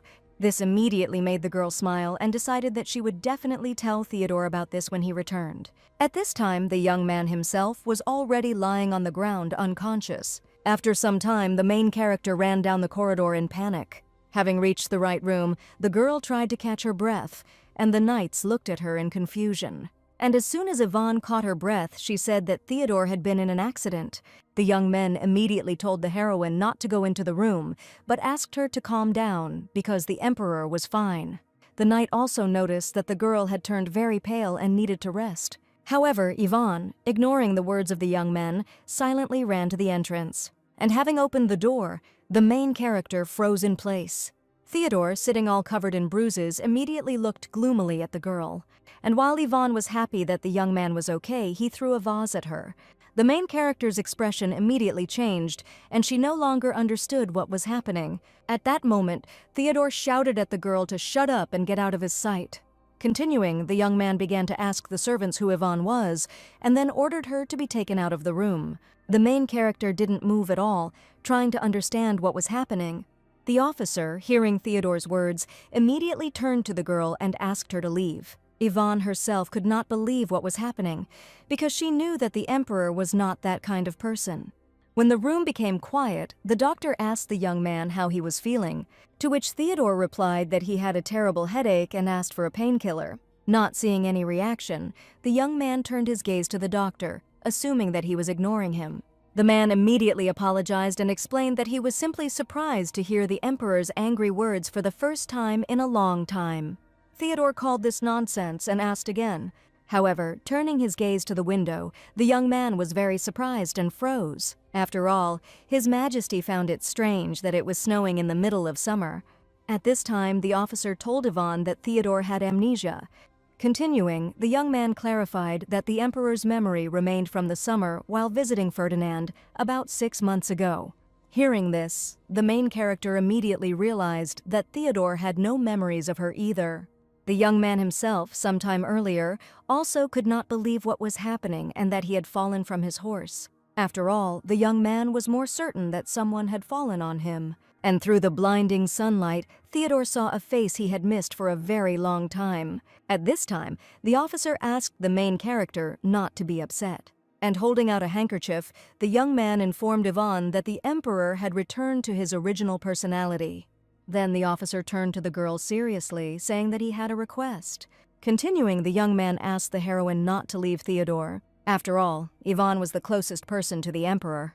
And since the girl was next to His Majesty, he was not strict at all. The officer also told Yvonne that Theodore had ordered him to find a new escort. Therefore, the young man assumes that the emperor will decide to drive the heroine away. However, the officer still thinks that Theodore would not act so meanly. Yvonne, listening to all this and remembering their warm moments with the emperor, could not believe that he had forgotten her. That's why the main character doesn't want to just leave it all behind. After some time, the girl entered His Majesty's office and greeted him. Yvonne then introduced herself as Eva and said that she had returned from vacation. Theodore was immediately angered by the girl's appearance and reminded the officer of his order to replace her. To which the young man explained that he had done everything just like that, but in his haste he had not yet found another knight. After these words, the emperor asked the officer to find a new escort as soon as possible. Hearing this, Yvonne was very upset because she realized that Theodore really did not recognize her. However, the main character is ready to give the young man another chance. After all, Yvonne is the woman the emperor loves, and she will help restore his memory, because the girl also loves Theodore very much. As soon as the young man stood up, the officer panicked a little and turned to him, but received no answer. His Majesty approached the main character and frowned slightly, and at that moment, Yvonne herself remembered the officer's warning that the young man might drive her away. While the girl was thinking about this, Theodore reached out to her with his hand, to which she immediately closed her eyes. But the emperor, placing his hand on the heroine's head, allowed her to stay. However, the young man was still unhappy with the way Yvonne had barged in on him and kicked her out of the room. And closing the door, Theodore ordered the girl to take off her uniform and come back. Otherwise, the main character will never return there again. This made Yvonne cry, but despite the emperor's rudeness, she still considered him gentle. And, having collected her thoughts, the girl decided that she would survive everything. 2 days later, the officer informed the main character that Theodore had a new escort. Seeing Yvonne's reaction, the young man became worried and asked if she was okay. The girl began to panic, asking what would happen to her next. To which the officer asked the heroine not to worry and to take it as a vacation. The new escort had already angered His Majesty and was apologizing in panic in order to stay alive. The officer, observing everything, was a little surprised that the new night did not last even half a day. And when Theodore ordered the escort to be thrown out of the office, the knight set about doing so, and he continued to apologize. At this point, the officer gently asked the emperor whether he really needed a new escort. Hearing this, Theodore immediately turned around and asked again. The young man was a little scared, but explained that Yvonne was the best escort. Continuing, the officer asked His Majesty if he saw any talent in her. After all, it was the emperor who 6 months ago went to Ferdinand and took Yvonne from there. At this, Theodore immediately became thoughtful and asked about Lyndon's current location. And the officer said that several weeks ago, His Majesty secretly gave Lyndon an assignment, and its contents were a secret from everyone else. At that moment, the young man realized that if it was Ferdinand, then there were also the last traces of Yvonne. Theodore remembers how, under the pretext of marriage negotiations, he and Lyndon searched for the main character. However, His Majesty cannot remember anything else. Having thought about this, the young man told the officer that he needed to write a letter to Ferdinand so that he could visit the imperial palace as soon as possible. A week has passed since Theodore lost his memory. After recovering, Yvonne returned to work safely, and a lot happened during this time. The girl was told that all the knights could not last even half a day as the emperor's escort, and the main character understood why all these people ran away. After all, Theodore immediately frowns when someone nearby sighs or distracts him. But in the end, the young man decided not to notice Yvonne at all, and she simply tried not to bother him as much as possible. However, this did not stop the girl in any way, and she was confident that she could cope.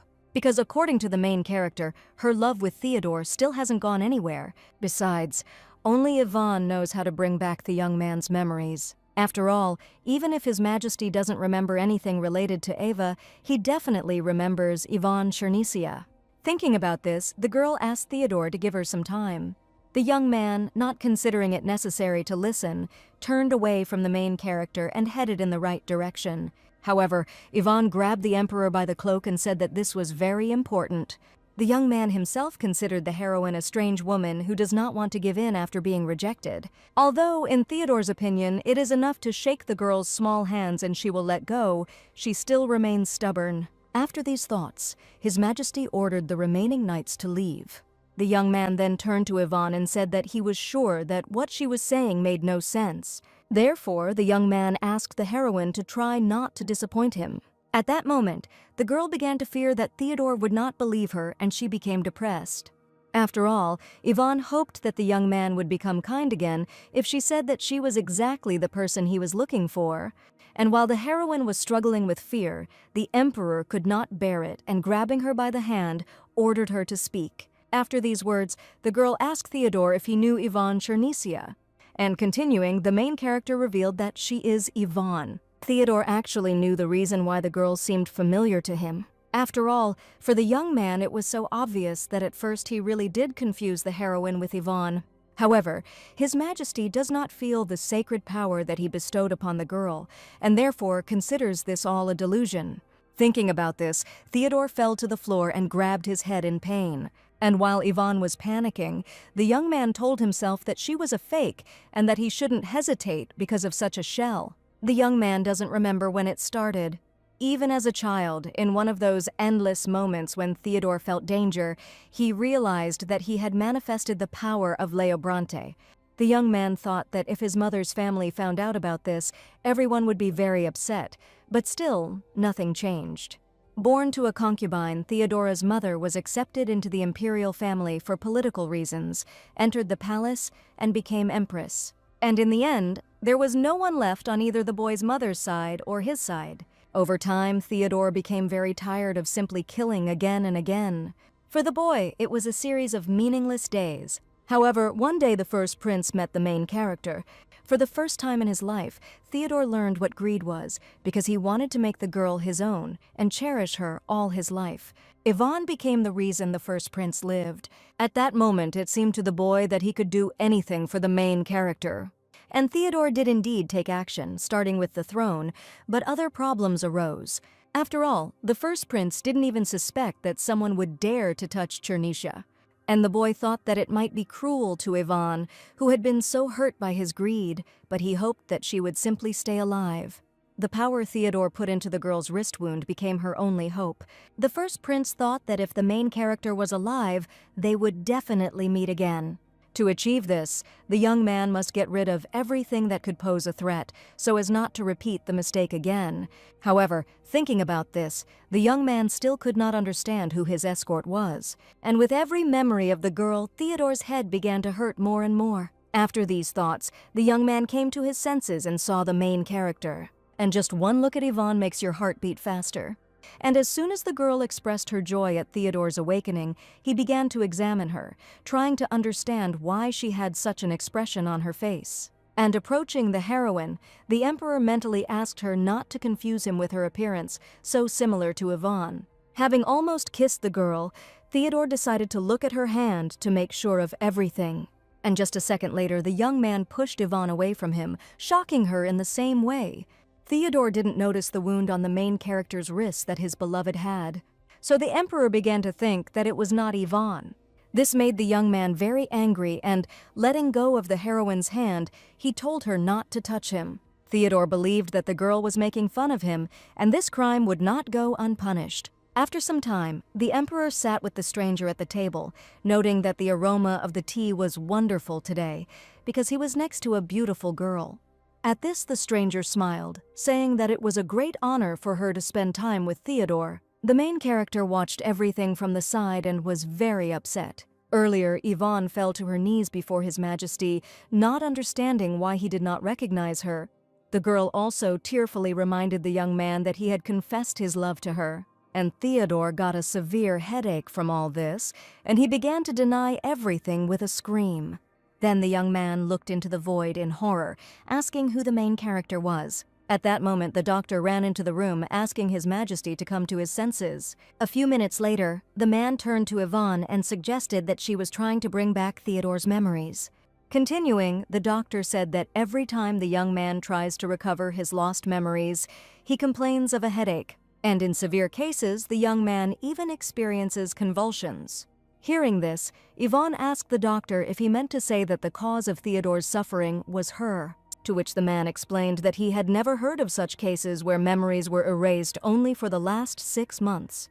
But the doctor also noted that the heroine is the only new person close to the emperor who has appeared in his life in the last 6 months, so she causes a particularly sharp reaction in him. So in the doctor's opinion, if Yvonne does not disturb His Majesty's memories, he will be fine. And now, remembering Theodore's words that he was not stupid enough to forget the woman he loved, the main character considered him a liar. Already walking in the garden, the girl drank water and thought about everything. After all, Yvonne couldn't believe that she would have to watch her lover flirt with another woman. But the heroine understood why the assistant knight was demoted. After that incident, day after day, His Majesty invited young ladies to the imperial palace. And now it seemed to the girl that his attention to her was not at all something special. While Yvonne was thinking about everything, Ernst suddenly approached her and asked why she was crying. The main character did not expect to see the young man and was very scared of him. To which the second prince asked the girl to be quiet, since he had snuck in here secretly and there could be problems if he was seen. Continuing, Ernst apologized to Yvonne and noted that the atmosphere in the palace had improved recently. However, now, in the young man's opinion, it was as if everything had returned to the way it was before the appearance of the main character. Hearing this, the girl could not stand it and sat down on the ground, hiding her face. The second prince immediately became worried and asked Yvonne what was wrong with her. The young man then suggested that the main character was upset about something, but he never received an answer. Therefore, without delay, Ernst hugged the girl and said that there was no need to hide her tears when she was sad. And if Yvonne doesn't mind, then the second prince will stay with her, because they are friends. After these words, the main character could no longer restrain herself, and hugging the young man in return, began to cry loudly. After some time, the girl told Ernst everything. and the young man reported that he now even felt a little calmer. After all, if the old Theodore had seen them with Yvonne a minute ago, there would have been big trouble. The main character was surprised at that moment because she didn't notice how she involuntarily smiled. But after thinking about it, the girl agreed with the second prince.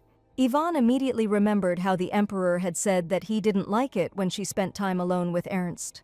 The main character was indignant at this, explaining that the second prince was like a brother to her and there was no point in suspecting them of anything. And Theodore replied that he was a very jealous man, so Yvonne should be careful. After these thoughts, the girl wondered whether the emperor would regret his treatment of her when his memory returned. And when the heroine decided that she did not want to forgive Theodore, she realized that he was the man she loved. Therefore, Yvonne thinks that she will still be able to forgive the young man, so he should quickly remember everything. The emperor himself was watching the boys through the window the whole time, and His Majesty was very angry at what he saw, so, unable to contain his emotions, he hit the glass with his hand. Another lady was frightened by this and immediately informed Theodore of her departure. The young man, having answered rudely, continued to look out the window with displeasure. Ever since the young man lost his memory, he has been constantly and involuntarily looking for one person, a girl named Eva, whose face looked so much like Yvonne's. And every time he looked at the main character, Theodore couldn't understand why she had that expression on her face. After all, the young man was completely sure that the girl was not Yvonne. However, despite this, His Majesty cannot simply get rid of the heroine. Continuing to watch Yvonne, Theodore tried to pull himself together and calm the trembling in his chest due to what he considered to be a fake. The young man understood that his doubts were because of the main character, because the girl dares to love His Majesty without knowing at all what kind of person he is. And the young man will never forgive Yvonne for this. He will definitely show her his entire inner world. Until recently, Theodore was so busy that he ignored the main character. However, today the girl did not understand why the emperor was looking at her as if he wanted to kill her. The main character thought she knew everything about the young man, but now he seems like a stranger to her. At that moment, the butler entered the office, announcing the arrival of guests. Hearing this, Yvonne immediately mentally assumed that they were talking about another woman. Theodore himself, getting up from his chair, looked sternly in the direction of the main character. Then the young man headed towards the exit and told Yvonne to follow him. The girl, looking at His Majesty, did not understand why he was acting this way towards her. But at that moment, the main character came to her senses and realized that she also had to go. Benjamin stood at the entrance to the palace, greeting the emperor with respect. Yvonne, seeing the young man, was very surprised, as she did not expect that he was the guest. At this time, Katerina entered the palace and, bowing, also greeted His Majesty, and the girl's presence horrified the main character. So, while Theodore looked at Yvonne, she was confusedly trying to understand why the two had arrived at the palace. Benjamin, without delay, began to address the emperor, but he was abruptly interrupted by Catherine. Continuing, the girl said that she had a personal request for Theodore, so she needed him to send away strangers. Hearing this, Yvonne said that it was impossible, because she, as an assistant knight, could not leave the emperor alone. But the young man, taking the main character by the shoulder, ordered her to do as she was told. At this, Katerina immediately smiled and thanked His Majesty. Before retiring, Theodore told several knights to remain in the corridor and the rest to guard the palace. Yvonne, standing next to the door, could not stop thinking about the topic of conversation between the emperor and Catherine. However, Benjamin suddenly turned to the girl, asking if she could hear him. The main character immediately apologized, and noting that they hadn't seen each other for a long time, explained that she was a little out of sorts. But Yvonne herself was a little nervous at that moment because the young man was too close to her. Benjamin assumed that the girl was having a hard time in her position as a night assistant and also noticed that her hair had grown a lot. To this, the main character noted that she now looked strange and waited for confirmation from the young man. However, the young man, touching Yvonne's hair, did not agree with this and said that it suited her very well. After these words, the girl dropped her gaze, stuttering thanks to Benjamin. The main character felt a little awkward and mentally assumed that it was because she and the young man had not seen each other for a long time. And while Yvonne was thinking that Benjamin had changed somehow, he told her that he wanted to say something when they met. However, after just a second, the young man's gaze changed. After all, the main character silently turned away from the young man and continued looking towards the door. At this point, Katerina said that she had heard about the accident and asked about Theodore's condition, but he asked to skip the formalities. And the girl said that she had heard rumors that recently the emperor had been inviting ladies to his palace. Therefore, people are interested in whether the young man is looking for a future empress. Theodore did all this in order to torment the main character and was unhappy that the rumors had already spread. Thinking about this, the young man assumed that Katerina was claiming the place of empress and asked about it. The girl responded negatively to this because, although she had great ambitions, she had recently realized that everything has its time. Therefore, this time, Katerina would like to make Theodore a different proposal. And continuing, the girl said that she wanted to get Ferdinand, so she needed the emperor's help to strengthen her power. The young man was not very pleased with what he heard because he expected Katerina to offer something grandiose. But the girl interrupted Theodore, asking if he wanted to get Ivan Chernitya. After all, if His Majesty helps Katerina, she will find Ivan for him, who disappeared 10 years ago. The heroine, continuing to stand next to the door, asked Benjamin if he knew what the girl wanted to talk about with Theodore. The young man answered negatively and explained that visiting the palace was his idea, but Katerina suddenly said that she would go with him. Ivan was surprised to hear this, because she thought that during that incident, Theodore had frightened the girl so much that she would avoid him. But the heroine realized that even though Katerina was arrogant and greedy, she would not make the same mistake twice. Therefore, Ivan believes that there is definitely a reason for the girl's arrival at the palace. After all, to compensate for previous failures, Katerina was adopted so that she would become empress. And receiving a strict education, the girl worked hard all her life towards this goal. So the main character is sure that Katerina could not have given up so quickly. At this time, Theodore asked the girl how she knew Ivan's name. To which Katerina remarked that she would like to keep it a secret, but in order to express her trust in the emperor, she would tell everything as it was. In Ferdinand's mansion, at the very top of the tower in the owner's room, the girl accidentally saw a document that spoke about the heroine. Therefore, in Katerina's opinion, the current head of Ferdinand is not trustworthy. The girl believed that there was some truth that Benjamin was hiding about Ivan Chernysha.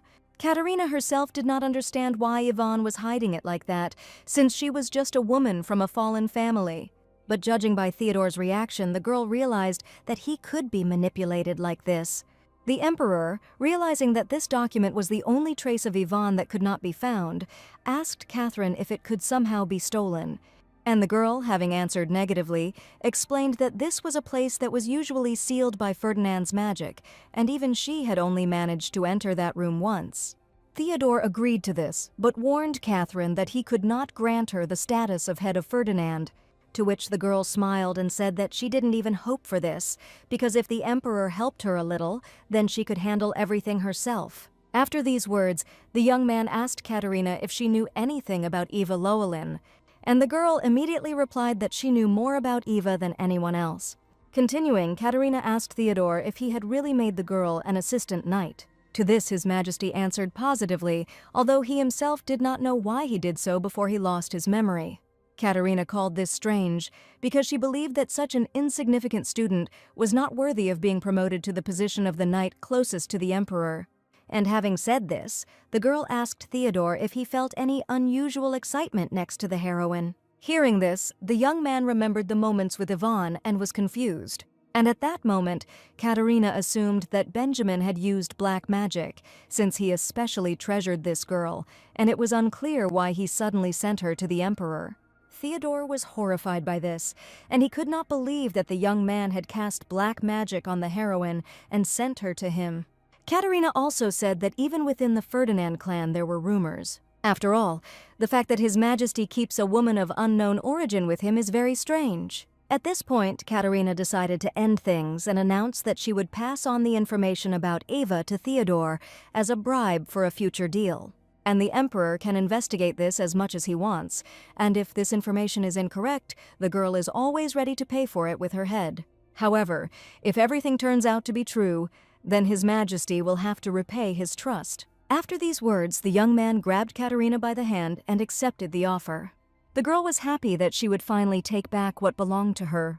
A few minutes later, the heroes left the room, and Ivan immediately headed in their direction. However, seeing that Katerina was holding Theodore's hand, the main character froze in place. Benjamin assumed that the conversation had gone well and asked about its topic. The emperor immediately remembered how Katerina had suggested that he use her and play along so that the heroine would not dare to interfere. After thinking about this, Theodore announced that marriage negotiations with the Ferdinand clan would be resumed.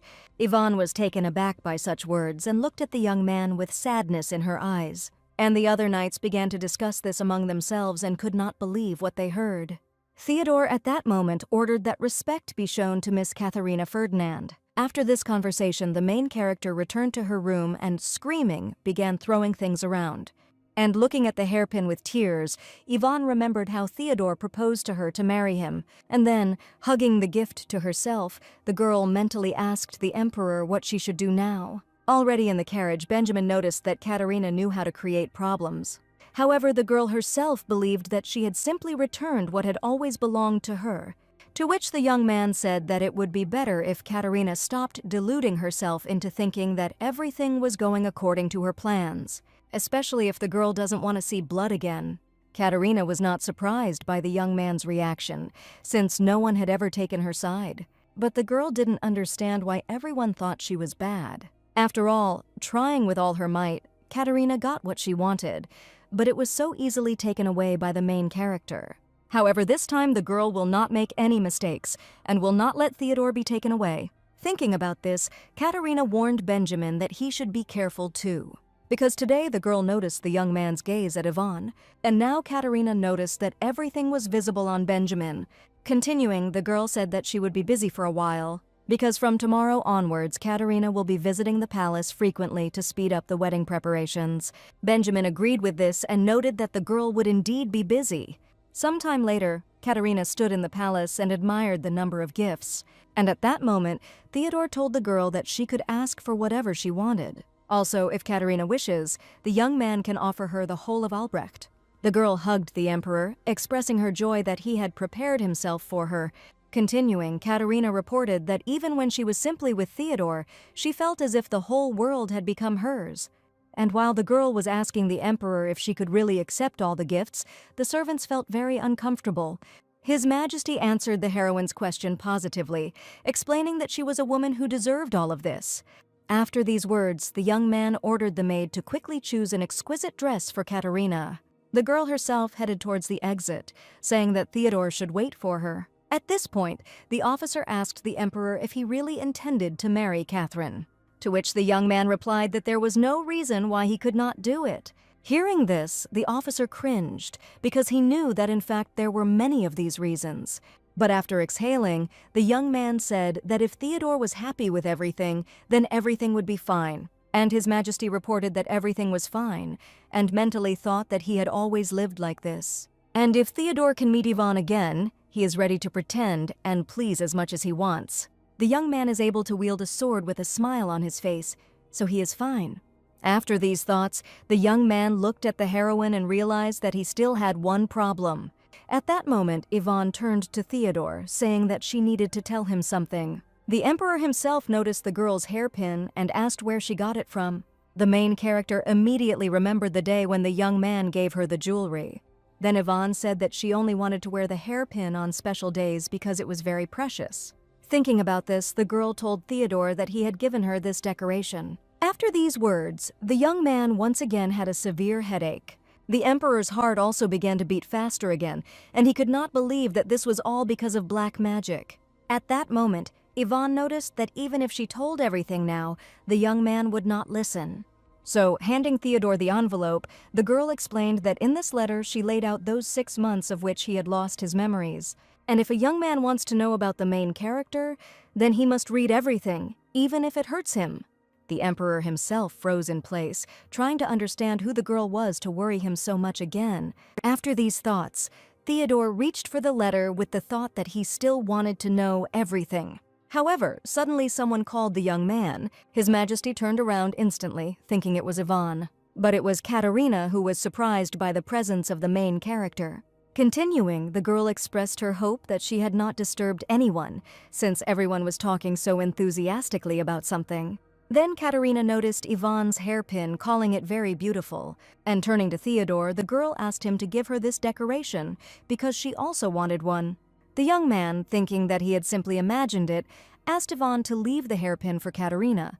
Hearing this, the girl extended her hand to the main character and told her to give her the jewelry. However, Ivan frowned and replied that she did not want to give up the hairpin. After these words, Theodore approached the heroine and began to take out her sword. And then, with one movement of his hand, the young man cut off Ivan's hair and removed the hairpin in the same motion. The heroine froze in shock at this and didn't even look up. Theodore, having decided that he would not hesitate any longer, pointed out that Ivan now had nowhere to pin the hairpin, so she no longer needed it. After this, the young man turned around and headed towards the exit, thinking that the main character would definitely not return now.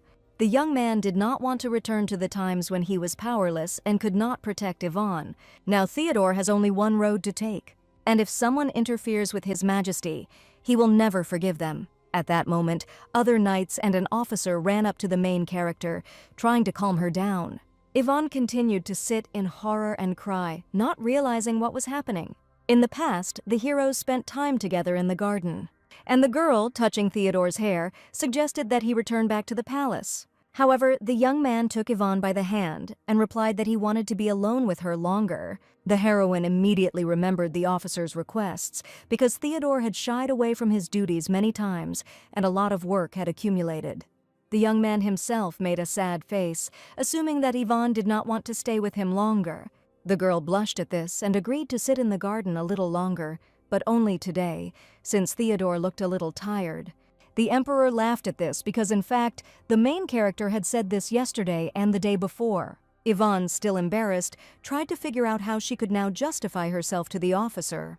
And the young man, looking at the heroine, expressed his hope that winter would come quickly. Hearing this, the girl was surprised and assumed that Theodore was tired of the heat. But the emperor explained that he wanted winter because Ivan did not like summer. And the main character replied that although the heat makes it very difficult to train, she likes summer. After these words, the girl leaned closer to Theodore and kissed him tenderly. And after stepping back, Ivan told the young man that she loved summer because that was the season she met him. Hearing this, the young man smiled and blushed a little because he was very touched that the heroine remembered this.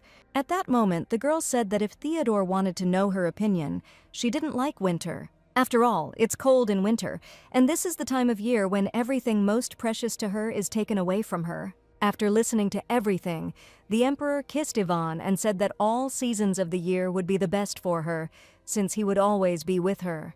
Now, watching Theodore and Katerina, the girl had the feeling that everything she had experienced was just a summer dream, and the man who taught Ivan love is no more. The main character doesn't like winter because it's very cold, and this season takes away what's most precious to her. And yet, eventually, a bitterly cold winter came. Theodore had already returned to the palace and, having said that everything was fine, informed the maid that he did not need help. After this, the young man turned to Katerina and told her to leave. The girl herself, having called the emperor her fiancé, noted that he had again become cold towards her. And to this, Theodore reminded that their deal was initially based on this, so one should not expect any kindness from him.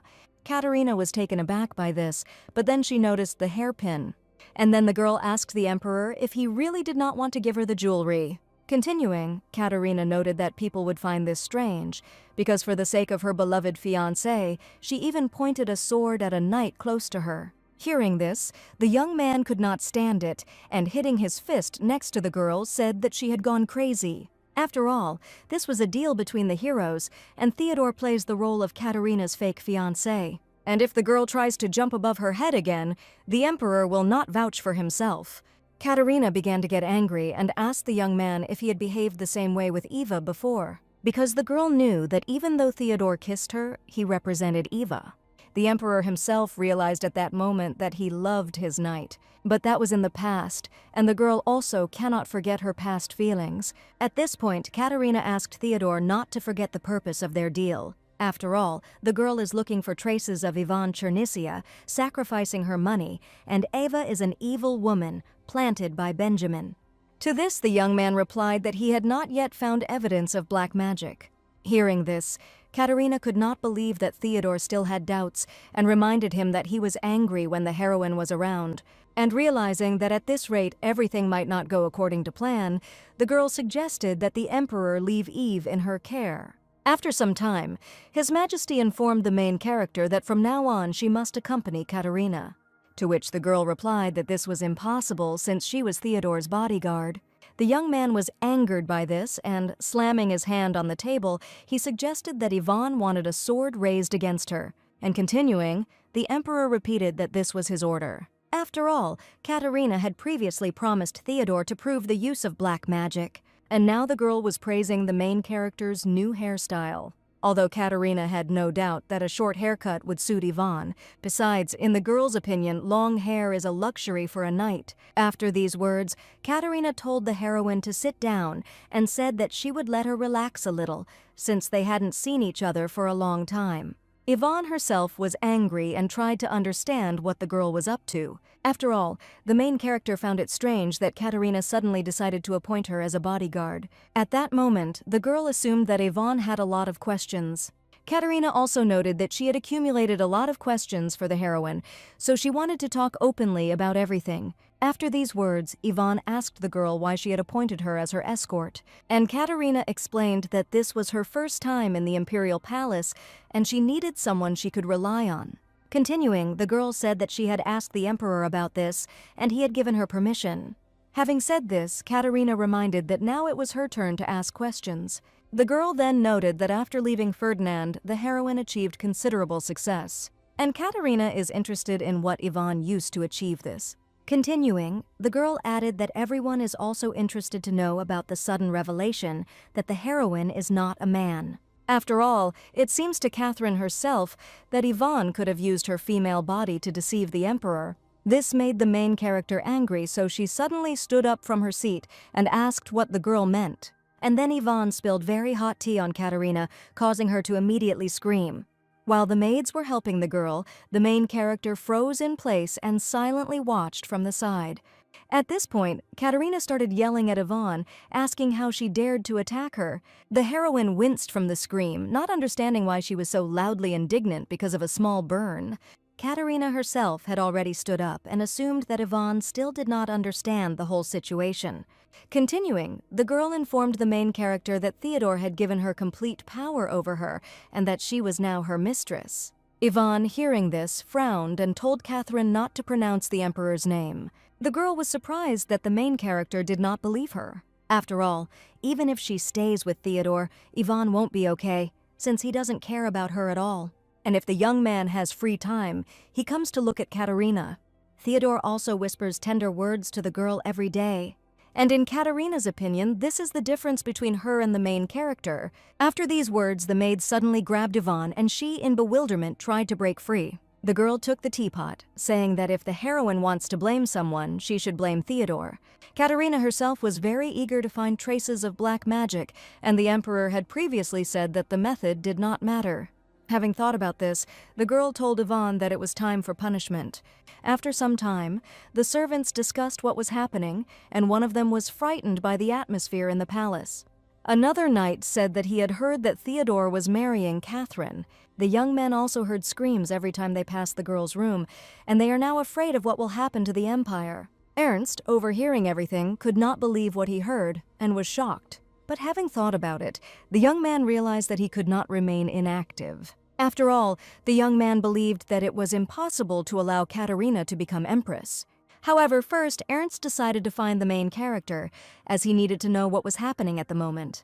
After these thoughts, the young man looked out from behind the wall and saw Yvonne. Without hesitation, the young man took the heroine by the hand, rejoicing that he had finally found her. But as soon as the girl turned around, the second prince froze in shock. Yvonne was covered in wounds and looked at the young man with a blank look. Ernst began to examine the heroine, asking who did all this, to which the girl replied that it was all useless, because no matter how much she said it, it was all over long ago. Hearing this, the young man took Yvonne by the shoulders and invited her to leave with him, because the second prince can no longer leave the heroine in this palace. At this time, Theodore was tossing and turning in bed due to poor sleep. There, Yvonne, standing in the fire, addressed the young man with words about how much pain she was in. Then the main character extended her hand to the emperor, begging him to help her. After these words, Theodore immediately ran towards the girl. After all, no matter what happens, the young man will save Yvonne. However, as soon as the young man took the heroine's hand, her fingers disappeared, and the girl herself said that it was already too late. Continuing, Yvonne shouted that Theodore was to blame for everything, since it was he who angered the Empress, and she took it out on her. And while the young man looked at the heroine in horror, she begged him to save her, and repeated that it was he who was to blame for the death of her family. After this, the young man suddenly woke up with tears in his eyes. And sitting down, Theodore expressed his displeasure at having had that dream again. Then the young man stood up and drank a glass of water. Sitting on the sofa, the young man thought that he hadn't had this dream for a long time, and deciding that it was better to forget about it, Theodore continued to repeat to himself that Yvonne was alive. However, the emperor suddenly noticed that his hand was shaking and froze in shock. After some time, the young man's condition did not change, but he returned to work. The officer noted that he was glad to see Theodore at work, but asked him not to overdo it. And in response to the young man's question about insomnia, His Majesty asked about the progress of the case. And to this the young man reported that there were no changes. The only survivor was Madame Grenz, who returned to her home. And although the woman is constantly looked after, her illness is so severe that she can barely speak, and the bodies of Yvonne and Brian were never found. Theodore didn't understand anything because he tried many times to find the heroine with magic, but she seemed to disappear into thin air. Moreover, the young man had recently felt Yvonne's trace, but it too suddenly disappeared. And while the emperor was thinking about this, the heroine appeared in his head again. Theodore froze in shock, not understanding why he was seeing this girl again. The young man's thoughts keep returning to the main character, who, in his opinion, is strangely similar to Yvonne. And as soon as the girl moved away, His Majesty's head began to hurt less. Thinking about this, Theodore asked his assistant how his escort was doing. To which the young man replied that he had heard almost nothing from the heroine since transferring to Katerina's service. Hearing this, the emperor realized that his bride had no results either, because if she had found traces of dark magic, she would have been bragging about it long ago. After these thoughts, the young man got up from his chair and told the officer that he needed to meet with Katerina. And when his assistant asked whether he should send servants, Theodore replied that he wanted to make it a surprise. At this time, the maids were actively cleaning the girl's room, and Katerina herself sat and enjoyed a normal life. After all, the girl had diamonds, beautiful dresses, and she was also confident that the place of Empress would be hers. Katerina was also pleased that she had put the heroine in her place and was going to teach her an even more difficult lesson. Because, in the girl's opinion, Yvonne should understand that taking someone else's things is not good. At that moment, the maid asked Katerina if she was afraid, since the heroine was close to the emperor. To which the girl asked the servants not to worry, because Yvonne would not dare tell anyone. Then, in the room of the patriarch of the Ferdinand family, Katerina definitely found notes about black magic. However, the girl understood little from the documents. But Katerina is still sure that the heroine and Benjamin were going to use dark magic on Theodore, and the girl assumed that Yvonne was trying to seduce the emperor in this way. However, no matter how much Katerina interrogated the main character, she did not admit her guilt. But the girl was calm because Theodore already trusted her. And thinking about this, Katerina told the maid that no matter what she did to the heroine, the emperor would ignore it. However, at that moment, Theodore suddenly entered the room and, having heard everything, asked what it meant. Continuing, the young man said that it would be better for Katerina to explain herself right now. After some time, His Majesty came to the main character and began to watch her. But suddenly someone asked the young man to be quieter because Yvonne had just fallen asleep. It was Ernst, whom Theodore had not expected to see at all, and he inquired about the purpose of his visit. And the prince, calling the girl by name, said that she was in a terrible state and he brought her here. At this the young man frowned and asked Ernst since when he had been calling his knight by name. Hearing this, the young man wondered if Theodore knew what had happened to his knight. After all, Yvonne is covered in everything from bruises to burns, and Ernst believes that the emperor knows where it came from. This angered Theodore, and he shouted back that he couldn't read minds. And, in His Majesty's opinion, the main character herself decided not to tell anyone anything. Ernst noted that it was quite logical that Yvonne did not complain, since the emperor's bride was mocking her with his permission, and Theodore is the one who forced her to keep silent about what was happening. Having said this, the young man apologized for his unnecessary words. And continuing, Ernst asked the emperor not to do anything that he would later regret.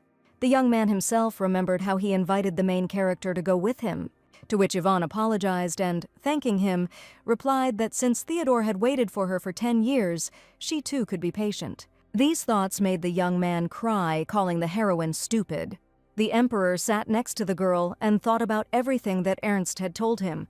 Earlier, Katerina had proved to Theodore that Yvonne had mockingly poured hot tea on her, but the young man didn't believe it and said that even though the heroine had many shortcomings, she wouldn't have made such a stupid mistake. This angered Katerina because the emperor believed Yvonne, but not her, his fiancée, and Theodore explained that if the heroine had harmed Katerina, she should have turned to him first and not broken the law of the palace. Hearing this, the girl reminded His Majesty that he had given her permission to obtain evidence by any means necessary. Moreover, the young man himself broke all possible rules in order to ascend to the throne, and Katerina is also ready to do anything for Theodore. Remembering this, the young man began to tell Yvonne that he had told her to leave and not interfere. But the main character still remained nearby, and the young man did not understand why. Having kissed the girl's hand, Theodore suggested that his pity for her was also the influence of black magic. After these words, the emperor leaned closer to Yvonne and kissed her tenderly. At first, the main character did not react at all, but after a second, she began to open her eyes. And seeing Theodore in front of her, the girl was shocked. However, Yvonne did not pull away and responded fully to the kiss. But suddenly, the main character remembered Katerina's assumption that she wanted to seduce the young man. And thinking about this, the girl was horrified. And then, without hesitation, Yvonne pushed the young man away from her. The heroine could not believe that Theodore's memory had returned and asked him what he was doing. The young man did not understand why Yvonne pushed him away because he thought that this was what she wanted. According to the emperor, the girl wanted to get him and therefore stayed by his side no matter what. Having said this, the young man pressed the heroine to the bed and said that he would fulfill her wish. And then, completely ignoring Yvonne, Theodore began kissing her face. Having pulled away, the young man told the heroine not to dare run away as she had become attached to him. But after these words, the emperor also assumed that the girl had confused him with someone else. However, the main character, having answered negatively, immediately grabbed Theodore by the collar. And clinging to His Majesty, Yvonne tried to hold back her tears. After all, both before and now, the girl doesn't need anyone except Theodore. Katerina had been standing behind the door all this time, and seeing the hero's kiss, froze in place. After some time, the main character returned to Theodore, and the officer was immediately glad to see her. As he walked towards Yvonne, the young man remarked that they hadn't seen each other for a long time, and having said that the girl had worked a lot, the officer asked about her well-being. Theodore looked sternly at the main character and almost immediately returned to work. Since that day, absolutely nothing has changed. However, for some reason, the emperor became very attached to the girl. Yvonne herself was unable to resist Theodore that day, and all her feelings burst out.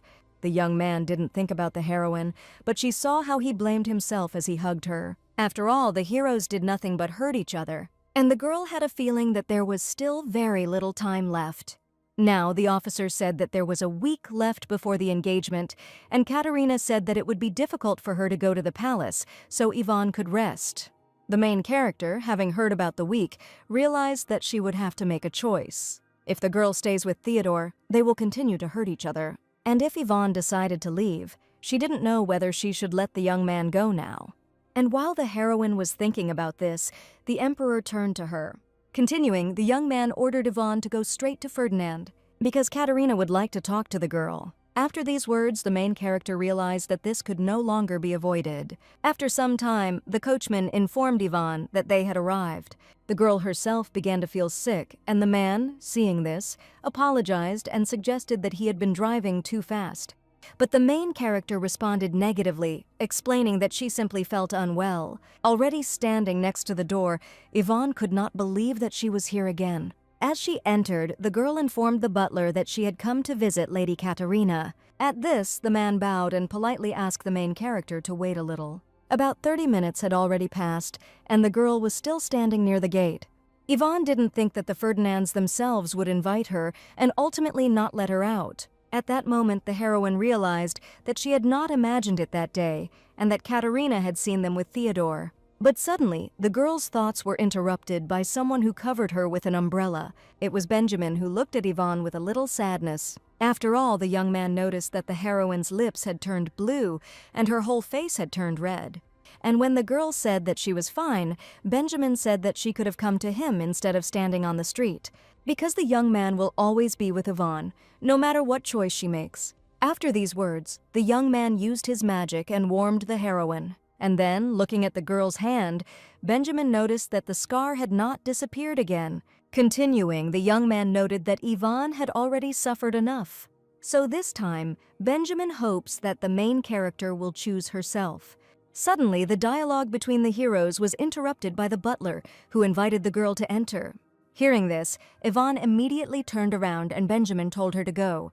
Heading towards the entrance, the heroine thanked the young man and said that she would return soon. The young man replied that there was no need for thanks. After all, for Yvonne's sake, Benjamin would do absolutely anything. Katerina, seeing the main character, was glad about her arrival, and then the girl asked the heroine if she should call her Yvonne Chernysia. Seeing Yvonne's surprise, Katerina said that she shouldn't be so surprised, since she herself had only recently found out about it. The girl then noted that the heroine had already received what she wanted, and that she should tell who she really is. Continuing, Katerina told Yvonne not to pretend, because it was already clear that she wanted power, although the girl still doesn't care who the heroine was in the past and what kind of relationship she has with Theodore. So, Katerina thinks that Yvonne should run away while she is free. After all, in the girl's opinion, if the heroine lost her honor, it doesn't mean that she lost her shame too. However, Katerina still assumed that Yvonne did not realize the shamelessness of her actions, since it is the girl who is His Majesty's bride, and Katerina also believes that she is the one who was sent to the young man by fate. Yvonne realized that, unlike the one who was confident in herself, she, on the contrary, could not confess to Theodore. The main character is the one who cannot say in front of everyone that she loves the young man, and now Yvonne hopes that she is making the right choice. While the heroine was thinking about this, Katerina said that for Theodore she was just an eyesore, and the girl is even glad that the emperor lost his memory. And noticing that Yvonne was drawing her sword, Katerina froze in place, asking what she was doing. The main character decided that the time had come to make a choice, and it would be in her favor. As soon as Yvonne headed towards Katerina, she began to panic. The girl, assuming that the heroine had gone mad, ordered her to put away the sword. Otherwise, Katerina will tell His Majesty everything. Yvonne thrust the sword into the floor and asked the girl why she was so scared, since Theodore said that he knew about her identity.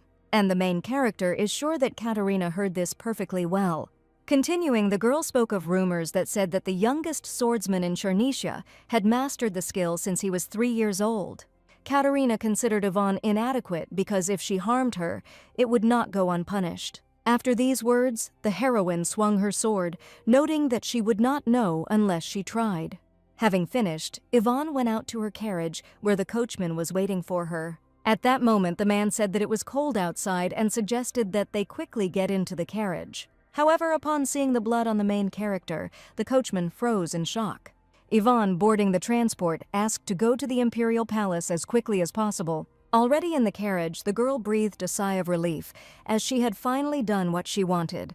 And now the main character doesn't regret anything, because this was how Yvonne repaid Katerina for everything she did to her. And although the girl cannot actually kill someone, she is sure that there will be an uproar because she harmed the emperor's bride. And even if rumors about Yvonne's identity spread, she would have nothing to say. After these thoughts, the main character laughed and surprised the coachman a little.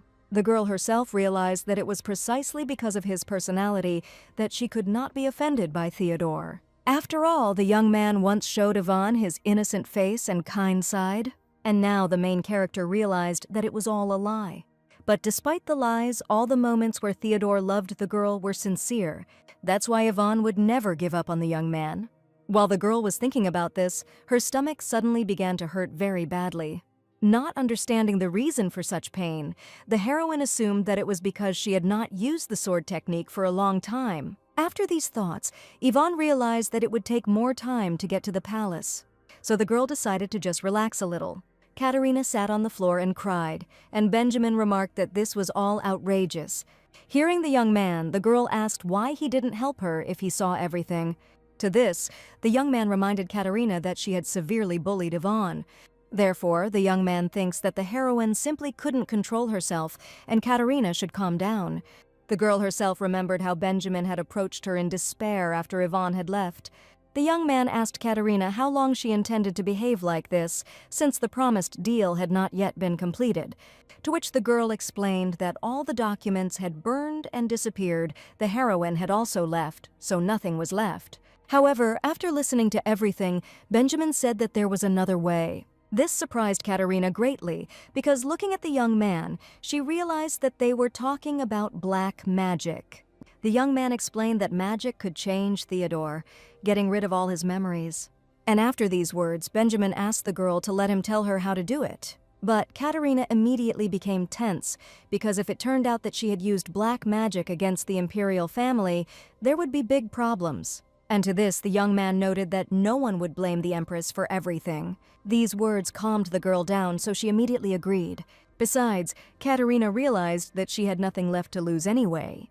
And now Benjamin asked the girl if she had done what he told her. Katerina also said that the energy of the main character's sword is stored in this crystal ball. And the girl wonders if she can use this and show Theodore as proof that Yvonne used black magic. To this, the young man responded with consent, because he believed that the stupid emperor would definitely believe it. Benjamin himself will never forgive Theodore for deceiving the main character by talking about love with the same emotions. After these words, the young man told Katerina to also hurry to the imperial palace. After all, since Yvonne's carriage is not fast, the girl will be able to get to the palace first. And finally, Benjamin added and asked Catherine to make the emperor fall in love with her. The girl herself was upset by everything that was happening, but she understood the hopelessness of her situation and agreed. At this time, Ernst was riding a horse and worried about Yvonne, not understanding why Theodore knew everything, but still sent her to Ferdinand. And the young man was now very afraid that he might not make it in time. However, Ernst suddenly noticed a carriage from the imperial palace on his way. Having driven closer, the young man immediately asked about what had happened, to which the coachman said that something had happened to the carriage, and he opened the door to ask the heroine to get out. Hearing this, the young man immediately got off his horse and began calling Yvonne, and while Ernst was asking the girl to wake up, she did not understand why her stomach hurt so much.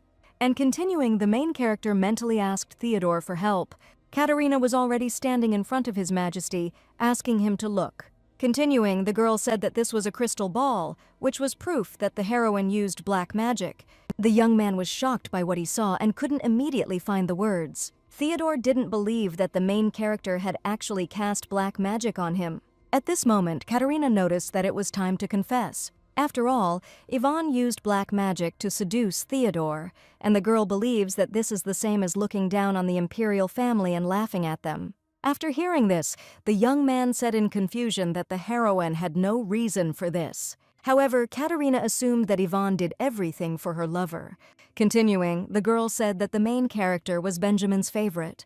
And during Ferdinand's visit on the orders of His Majesty, Yvonne, as soon as she arrived, immediately went to look for Benjamin. Katerina herself didn't even think that the heroes had such a connection. But now the girl feels that Yvonne can use anyone for her own purposes and is easily accessible, dependent on male attention.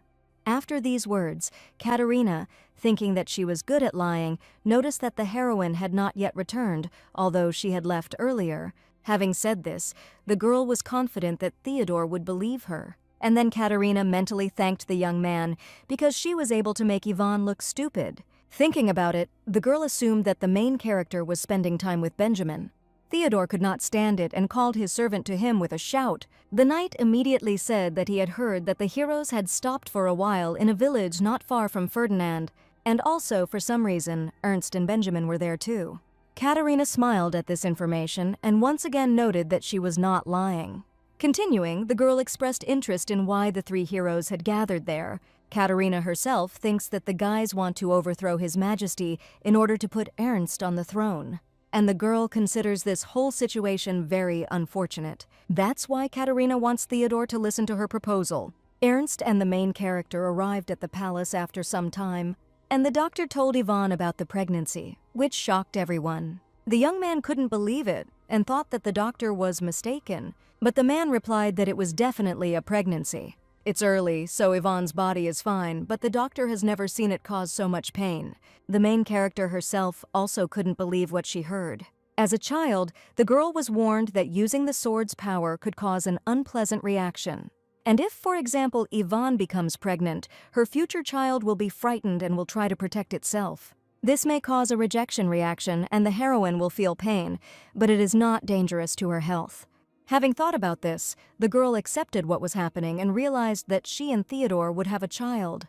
Then Ivan couldn't take it anymore and started crying, and Ernst immediately asked about her condition, and the main character explained that she was crying not because she was sad, but because she was scared and ashamed. But the girl cannot believe that she will have a child. However, despite this, Ivan was very happy. At that moment, Benjamin entered the room and said that he was scared when he learned that the carriage had been in an accident. Continuing, the young man apologized because he had heard everything and had chosen an unfortunate time. And when Ivan replied that everything was fine, Benjamin congratulated her on the baby. Hearing this, the main character smiled and thanked the young man. After this, the young man said that, in fact, he had come to tell me something. And continuing, Benjamin asked Ivan not to be too scared. As night approached, His Majesty sat on the window, drinking alcohol. But upon seeing the main character, Theodore immediately looked in her direction, noticing that she had lingered too long, and the young man believes that if Ivan is going to continue living like this, then she should choose another suitable job. The girl ignored these words and said that she didn't know that the emperor loved to drink so much. To this, Theodore replied to the heroine that this had nothing to do with her and that she needed to stop behaving so unceremoniously. After these words, Ivan let her head fall a little and asked the young man if he wanted to tell her anything else. Hearing this, the young man frowned because he didn't think there was anything else he should say, and having said this, Theodore thought that the girl wanted to accuse him of something, and then it would turn out that he had hurt her with his love. The main character began to cry, asking if Katerina would really have a child. The young man thought about this for a moment, but quickly agreed. Although in fact, Theodore did not understand why Ivan was making such a face, because it was not true anyway, and she did not love him.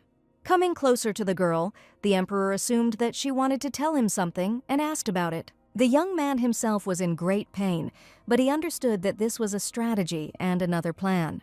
Earlier, Katerina asked Theodore to lie to everyone about her pregnancy. After all, then the emperor will have the status of heir and will be able to stabilize the regime in the country.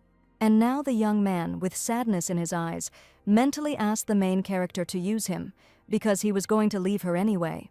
Ivan, still crying, announced that she was then resigning from her position as an escort, and the girl will no longer remain in the palace so as not to disturb Katerina and His Majesty. However, after these words, the young man reached out to Ivan, not understanding why he could not let her go.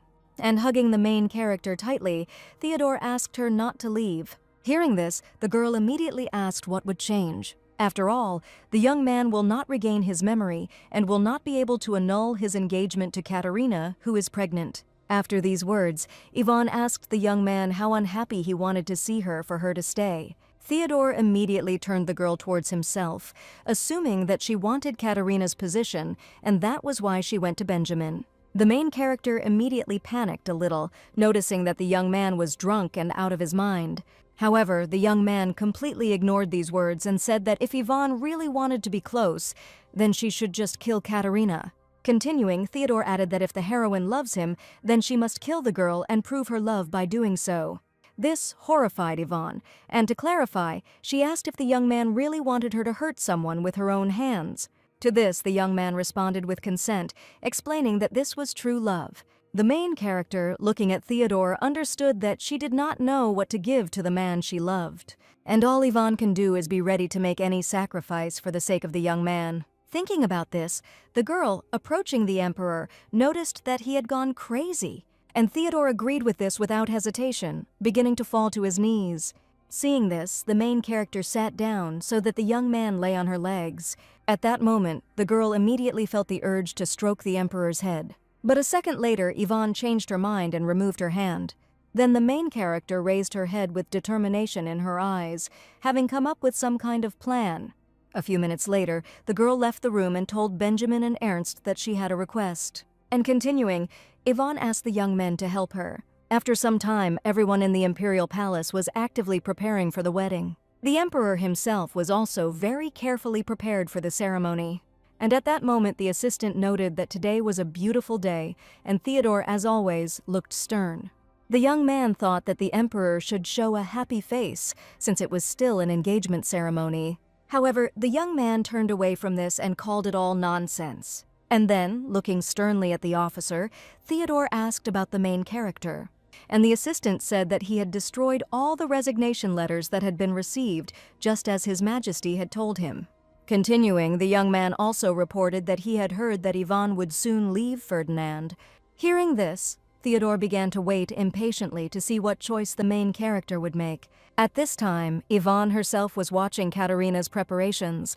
The girl was already ready, and the servants announced that she was leaving. The main character immediately asked about Katerina's condition, noting that her outfit looked very heavy. But the girl laughed at this and asked Yvonne to admit that she was simply jealous. After all, Katerina has something that the main character doesn't have. Hearing this, Yvonne looked at the girl sullenly but did not answer. And then, heading towards the knights, the main character suggested continuing since the bride was ready. Katerina was unhappy that Yvonne's expression had not changed at all, and the girl became curious whether the heroine had any secret plans. After some time, Katerina, with her servants, went to the imperial palace. But suddenly the carriage ran over a rock, and this caused the girl great discomfort. Therefore, unable to bear it, Katerina asked the knights about the correctness of the path, to which the young man apologized and explained that due to haste, they did not have time to prepare the path. This made the girl angry, and she demanded to be careful because she would soon become a royal person. And then, assuming that they were deliberately trying to spoil her mood by driving her on an uneven road, Katerina turned to Yvonne. The main character completely ignored the girl and remarked that this should be enough. To this, Katerina immediately asked again with a shout, since she had not heard anything. And at that moment, Yvonne, without answering the question, loudly reported the attack. As soon as the enemies appeared in sight, one of the knights ordered everyone to protect Katerina. However, one killer still crept up to the girl and was about to attack. At this time, the butler burst into Theodore's office, saying that something terrible had happened. And while the man was telling everything, the young man stood in horror, starting to panic. Earlier, Yvonne had written Theodore a note, beginning with an apology for greeting him in such a way.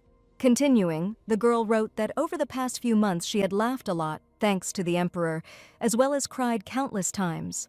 The young man said that he was ready to make any sacrifice to serve his people. But as a swordsman, Yvonne cannot go against her master's teachings, so she asks Theodore for forgiveness. And the heroine presented her sacrifice for the sake of protecting Katerina as an answer to the young man's request and an engagement gift that she gives him.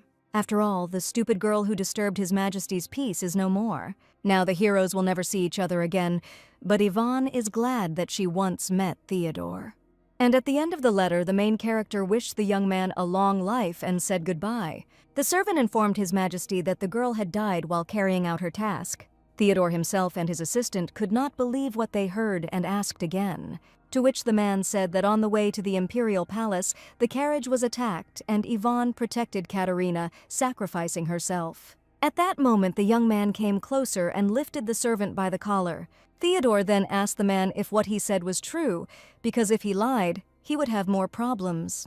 The servant immediately replied that he was telling the truth and that he himself could not believe that Yvonne was ready to sacrifice herself for Katerina. After these words, the emperor threw the man to the floor, causing him to wince in pain.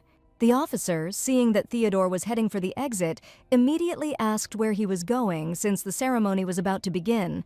To this, the young man without hesitation announced that the wedding was cancelled and ordered his assistant to convey this to the Templars. Because the emperor is going to kill all the murderers, sparing no one. And not wanting to delay, Theodore heads to the crime scene right now. After all, the young man must personally verify the death of the main character. At this time, Ernst was standing in the room, looking out the window. But suddenly, the young man's loneliness was interrupted by a servant who said that Theodore had decided to head to the scene of the incident. To this, the young man nodded and noted that he was right about the emperor wanting to do this. After these words, Ernst looked sadly out the window again, hoping that everything was okay with the main character. At the crime scene, all the knights mourned Yvonne and could not believe that she was no longer there.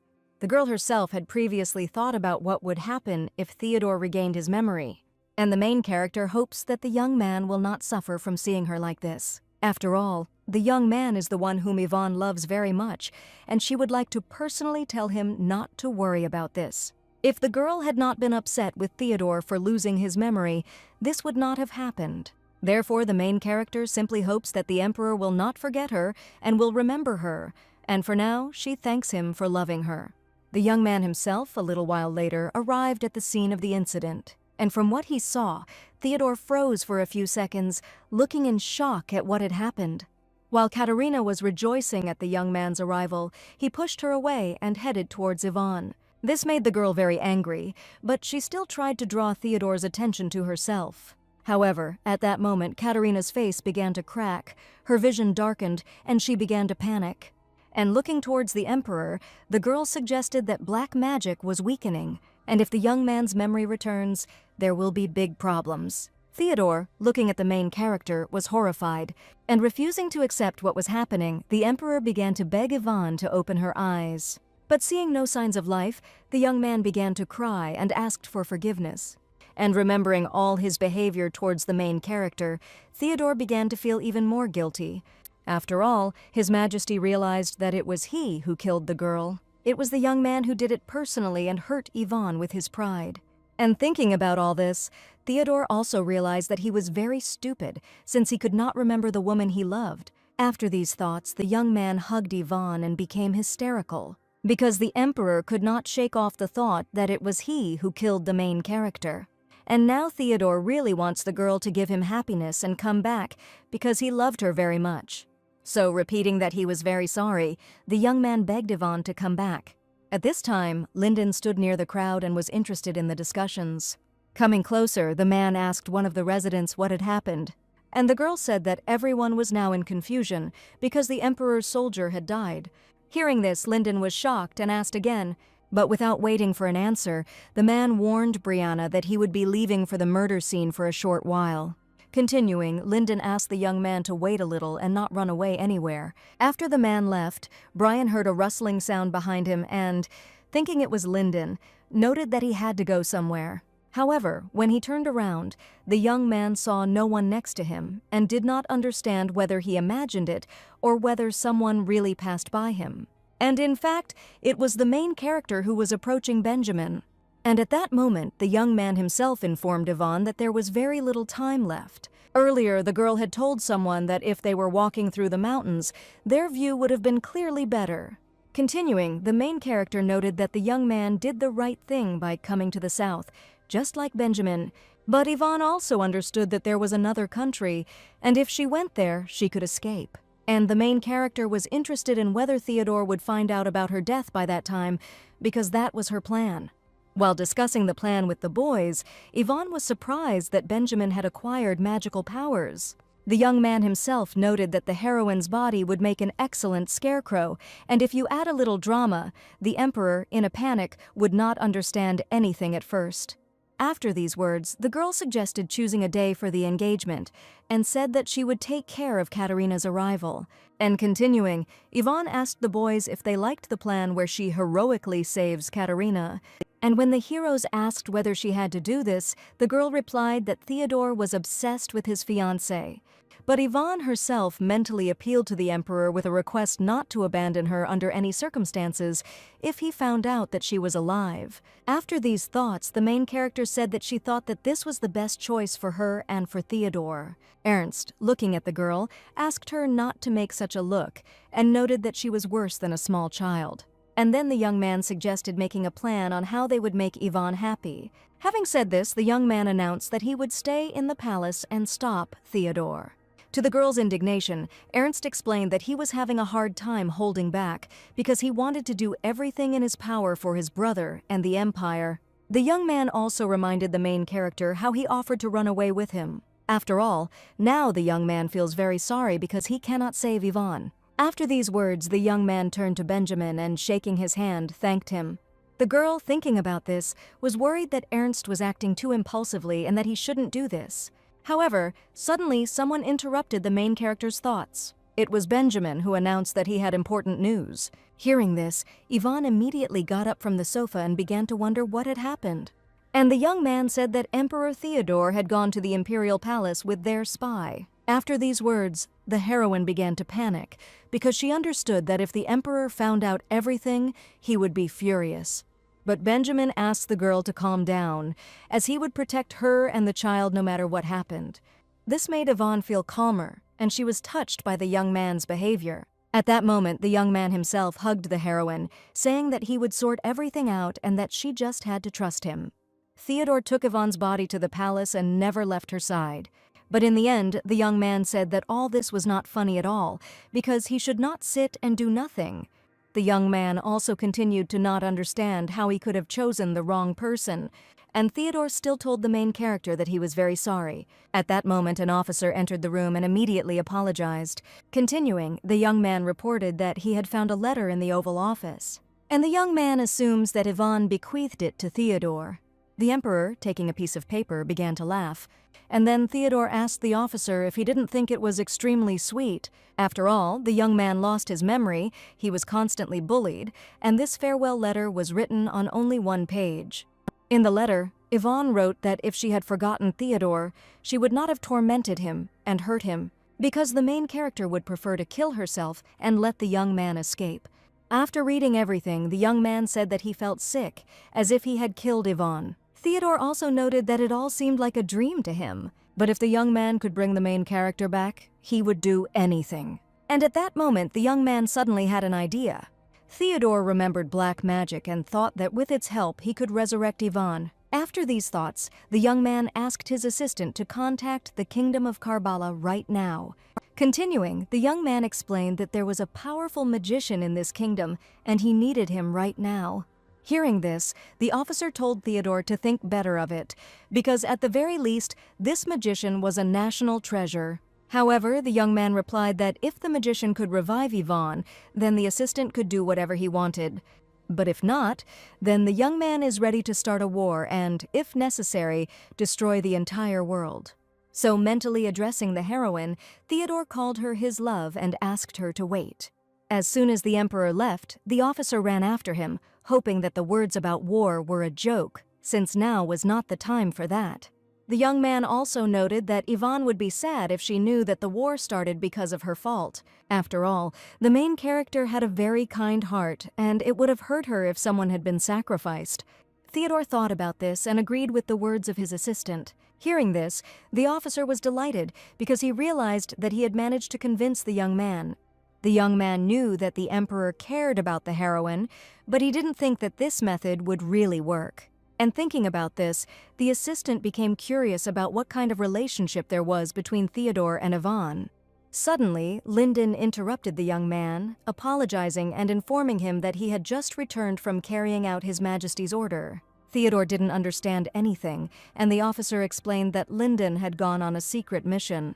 However, the young man does not understand what is being discussed. After these words, Linden lowered his head in disappointment, as he realized that the emperor had indeed lost his memory. At this point, Theodore himself inquired about the purpose of the mission. Having not heard an answer, the young man could not stand it and ordered them to speak faster. And Linden said that they were looking for survivors from Chernesy's family. The officer was shocked by what he heard and could not believe these words.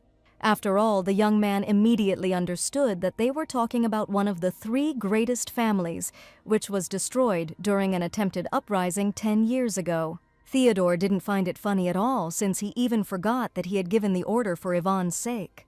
After thinking about this, the young man decided to correct the mistakes he had made. Therefore, heading towards exhalation, the emperor ordered to change the plan and find any way to resurrect the main character. And while the officer was trying to figure out who Yvonne was, Linden was shocked that Theodore's memories had returned.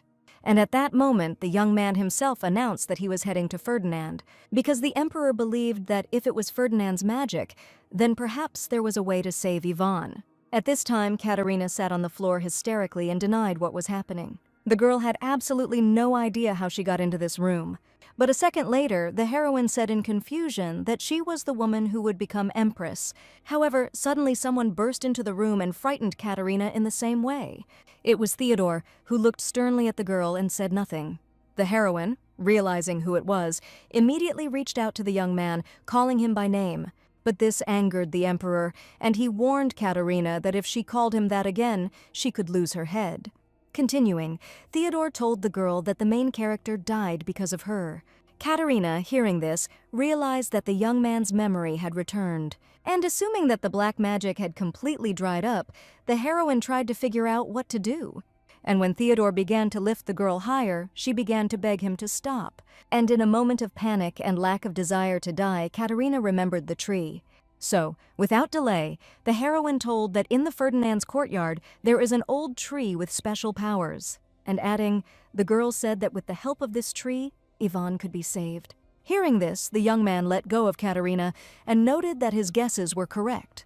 The heroine, continuing to cry, asked His Majesty to spare her, to which Theodore told the girl not to worry, because as long as she was useful to him, he would not do anything to her.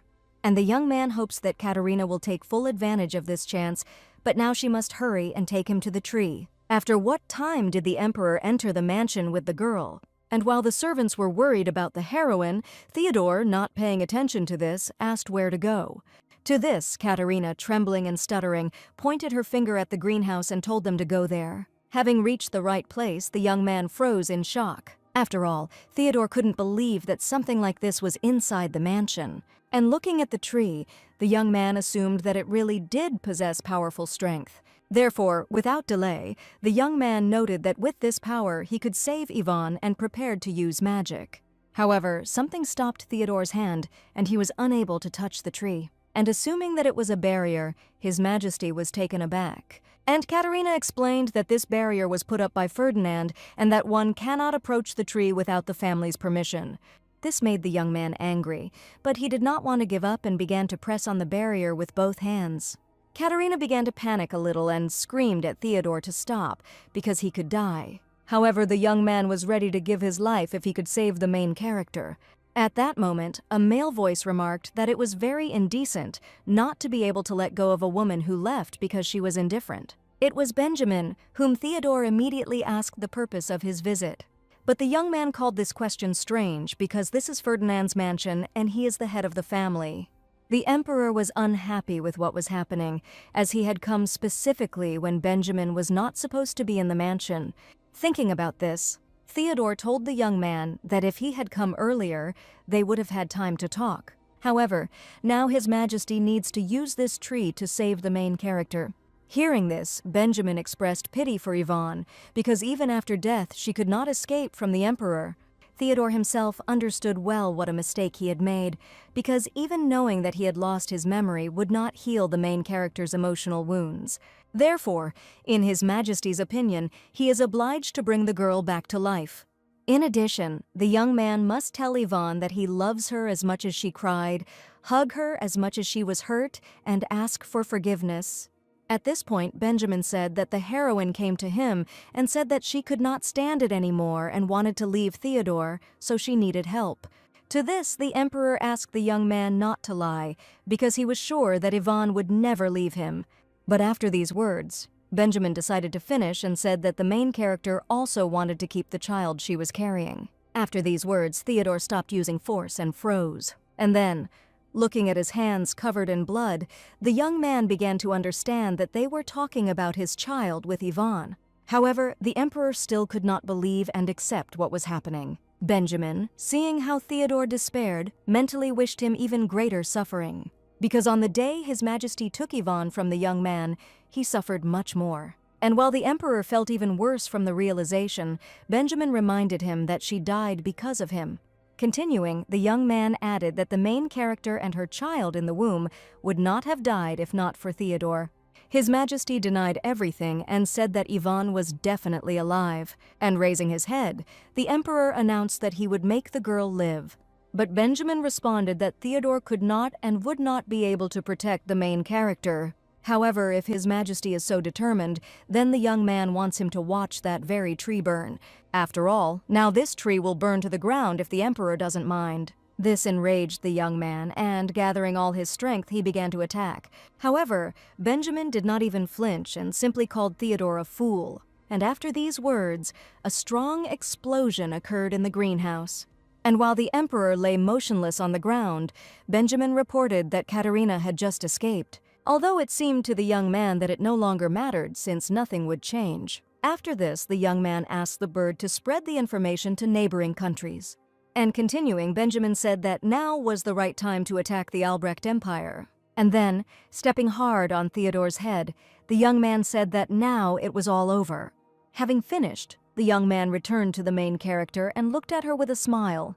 Ivan immediately asked with concern about the blood on her clothes, to which Benjamin replied that she was now completely free. This made the girl freeze in place, and she wanted to ask the young man what he meant. However, the young man interrupted the main character with a suggestion that they go somewhere. After all, according to Benjamin, it would be better for a child if he grew up in a house with a large garden. But Yvonne immediately pushed the young man away, asking him to wait. And when the main character let go of her head, the young man told her not to look away. Continuing, Benjamin asked the girl if she really didn't understand why he was so fixated on her. Yvonne knew and understood absolutely everything. And the reason why the young man cares about the heroine more than the others is clearly not related to the fact that they are friends. Having thought about this, the girl asked the young man to give her some time. To this, the young man responded positively, but told Yvonne to rely on him for now. Because even if the child in the heroine's belly is not Benjamin's, he will take care of it. And the young man is also confident that the baby will be as cute as Yvonne. The girl herself realized at that moment that there was definitely no way back. And remembering how she and Theodore first agreed to meet, the main character mentally said goodbye to him. The Emperor was both a terrible memory for Yvonne and at the same time her first love, which gave her wonderful moments. At this time, servants ran up to His Majesty in panic and, realizing that he had simply lost consciousness, asked that a stretcher be quickly brought. Katerina ran barefoot in the rain, thinking that she needed to hide somewhere so that Benjamin wouldn't find her. However, suddenly the heroine saw someone and froze in shock. The stranger himself reported that he felt the energy of black magic, and the girl, noticing his black hair, became even more frightened because only Theodore had such hair. At that moment, the young man came closer and asked Katerina if she had called him. The heroine was still trying to understand who this person was, since there was no one else with black hair in the Empire except the Emperor. The young man himself noted that this was all strange, because he definitely felt dark energy. However, the young man doubts that Katerina is the person who resurrected him. The heroine caught her breath as soon as she and the young man met eyes, and she did not understand what kind of monster it was. At this moment, the stranger asked the girl's name. Katerina was a little taken aback, but gave her first and last name, and the young man was surprised that the girl was Ferdinand, because he had not heard anything about them for a long time. Having said this, the young man began to come closer, assuming that it would be impolite of him not to give his name. Katerina began shouting at the stranger to stay away, and warned him that she would soon become empress, so he would have problems. However, this did not stop the young man, and, saying that his name was Tenebris, he informed the heroine that she would now become his vessel. After these words, the girl screamed and disappeared completely. Then the young man noted with satisfaction that he had not seen Ferdinand, Leobrante, and Cernicia for a long time. After some time, His Majesty came to his senses, and the officer immediately began to address him. Continuing, the young man asked Theodore to try not to move and asked what had happened. The Emperor was angry with Benjamin, but unable to remember absolutely everything, he asked the young man what had happened to him. The officer was taken aback by this question and carefully asked who exactly Theodore was talking about, although the assistant himself finds it strange that he cannot remember the head of the third largest family in the empire because he should definitely know this person. The emperor, in a panic, got out of bed and, not believing what was happening, ran in the right direction. At that moment, Theodore remembered how he was lying on the ground, and Benjamin was telling him that he didn't deserve Yvonne. After these thoughts, the young man looked into the bedroom in the hope of seeing the main character there. However, the bed was completely empty, and His Majesty froze in place in horror. Unable to bear it any longer, Theodore fell to his knees, and his assistant immediately inquired about his condition. The young man began to realize that everything had disappeared again, and the emperor was sure that Benjamin took Yvonne with him, erased all the memories and his memory. But suddenly Theodore's thoughts were interrupted by Linden, who burst into the room, informing them that they were in huge trouble. Continuing, the young man said that the alliance formed by neighboring countries declared war on them. Hearing this, the officer asked in confusion why. At that moment, Theodore fell into severe hysterics. And then, mentally addressing Yvonne, the emperor said that he would not give up on her so easily. After all, a world without a main character means nothing to a young man. After these thoughts, Theodore ordered that everything be used, be it national treasures or sacred objects. The emperor will use anything to win because he is going to get Yvonne back. That same year, the Albrecht Empire unleashed a war. Everyone said that Theodore, having lost his precious bride, had gone mad. However, in reality, His Majesty was always crazy. And only with Yvonne Chernysia can a young man be a complete person. 4 years later, it was another sunny day in the kingdom of Caligor. While Laura was walking through the market, a woman called her over, telling her that they had very tasty fruits today. The girl was very attracted by this, and she immediately looked at the saleswoman with admiration. But suddenly a man approached the woman and shouted at her to remind her that he had asked her to be more careful in her trading. And continuing, the merchant said to pay attention to the girl's outfit because she is the servant of the witch Arbella, who recently arrived in the kingdom. After these words, people began to discuss how the witch lures people to herself and on the full moon dances with corpses on graves. Laura, listening to all this, could not stand it and shouted that everything was completely wrong, because the girl's mistress is a kind and caring person who took her in when she had nowhere to go after being betrayed. The heroine also provided Laura with a nice room in the mansion, and remembering the beauty of her mistress, the girl noted that it was not surprising that, because of this, she could be called a witch. And Laura knows that there are strange rumors about the heroine, but she is not that kind of person at all. After these words, the girl held out a bag of money and asked to give her the most delicious things. Having bought everything, Laura went home and mentally told herself that everything was fine, because the lady had a kind heart. Previously, the heroine told the girl that she didn't care what people said about her, since she just wanted a peaceful life for herself and her children. And while Laura was thinking about this, she reached home, where someone immediately became very happy to see her and called her. It was Erwin and Odile, who were joyfully running towards the girl. Laura immediately hugged the children, calling them very cute. Then the girl asked the kids where their mother was, to which they looked at each other and asked her to be quieter. After all, the main character was very tired and slept soundly in the garden.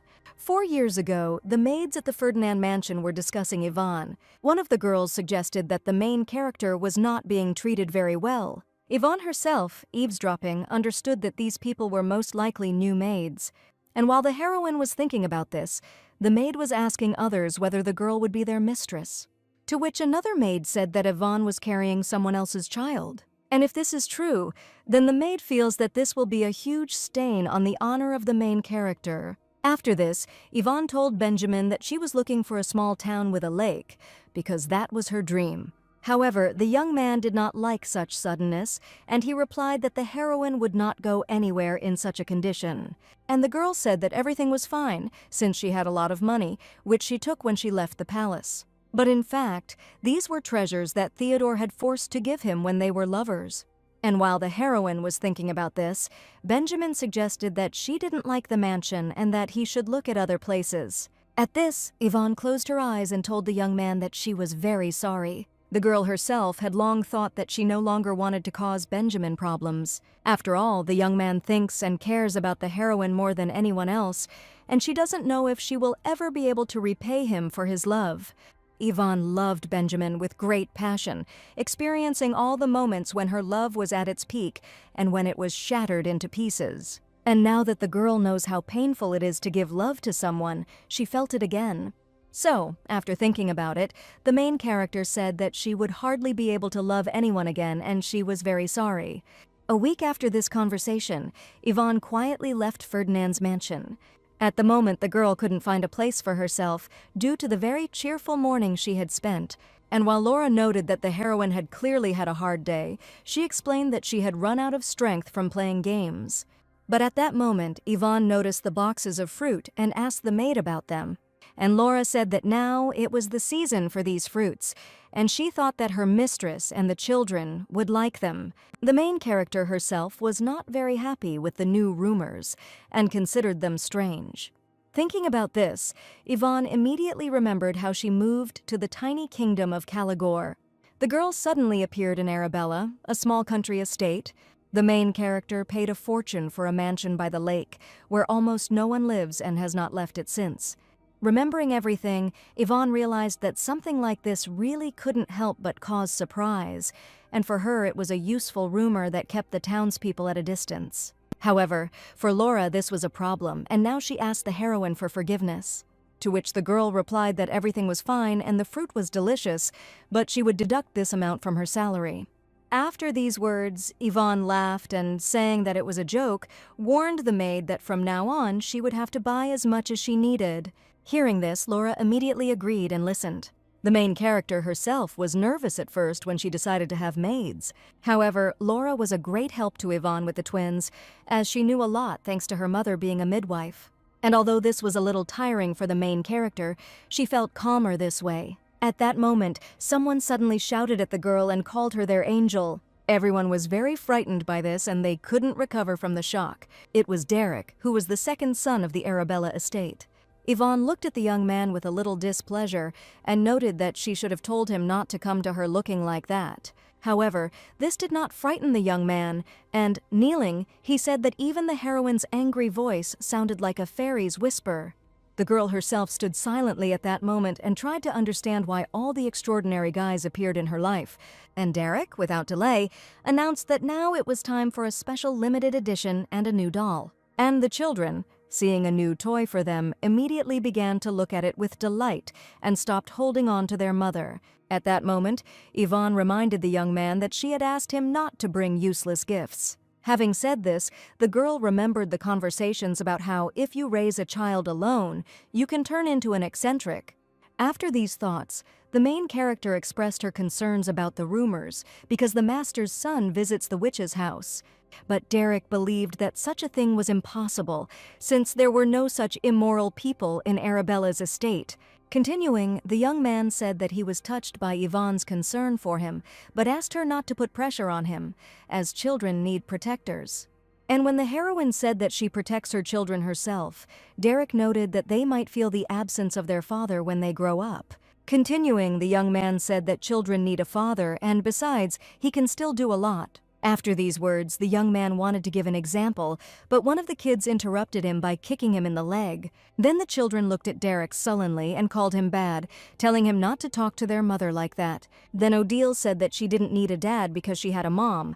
And when her brother asked about his father, the girl replied that she knew nothing and warned Derek that if he mocked Yvonne, the warrior squirrel would not forgive him.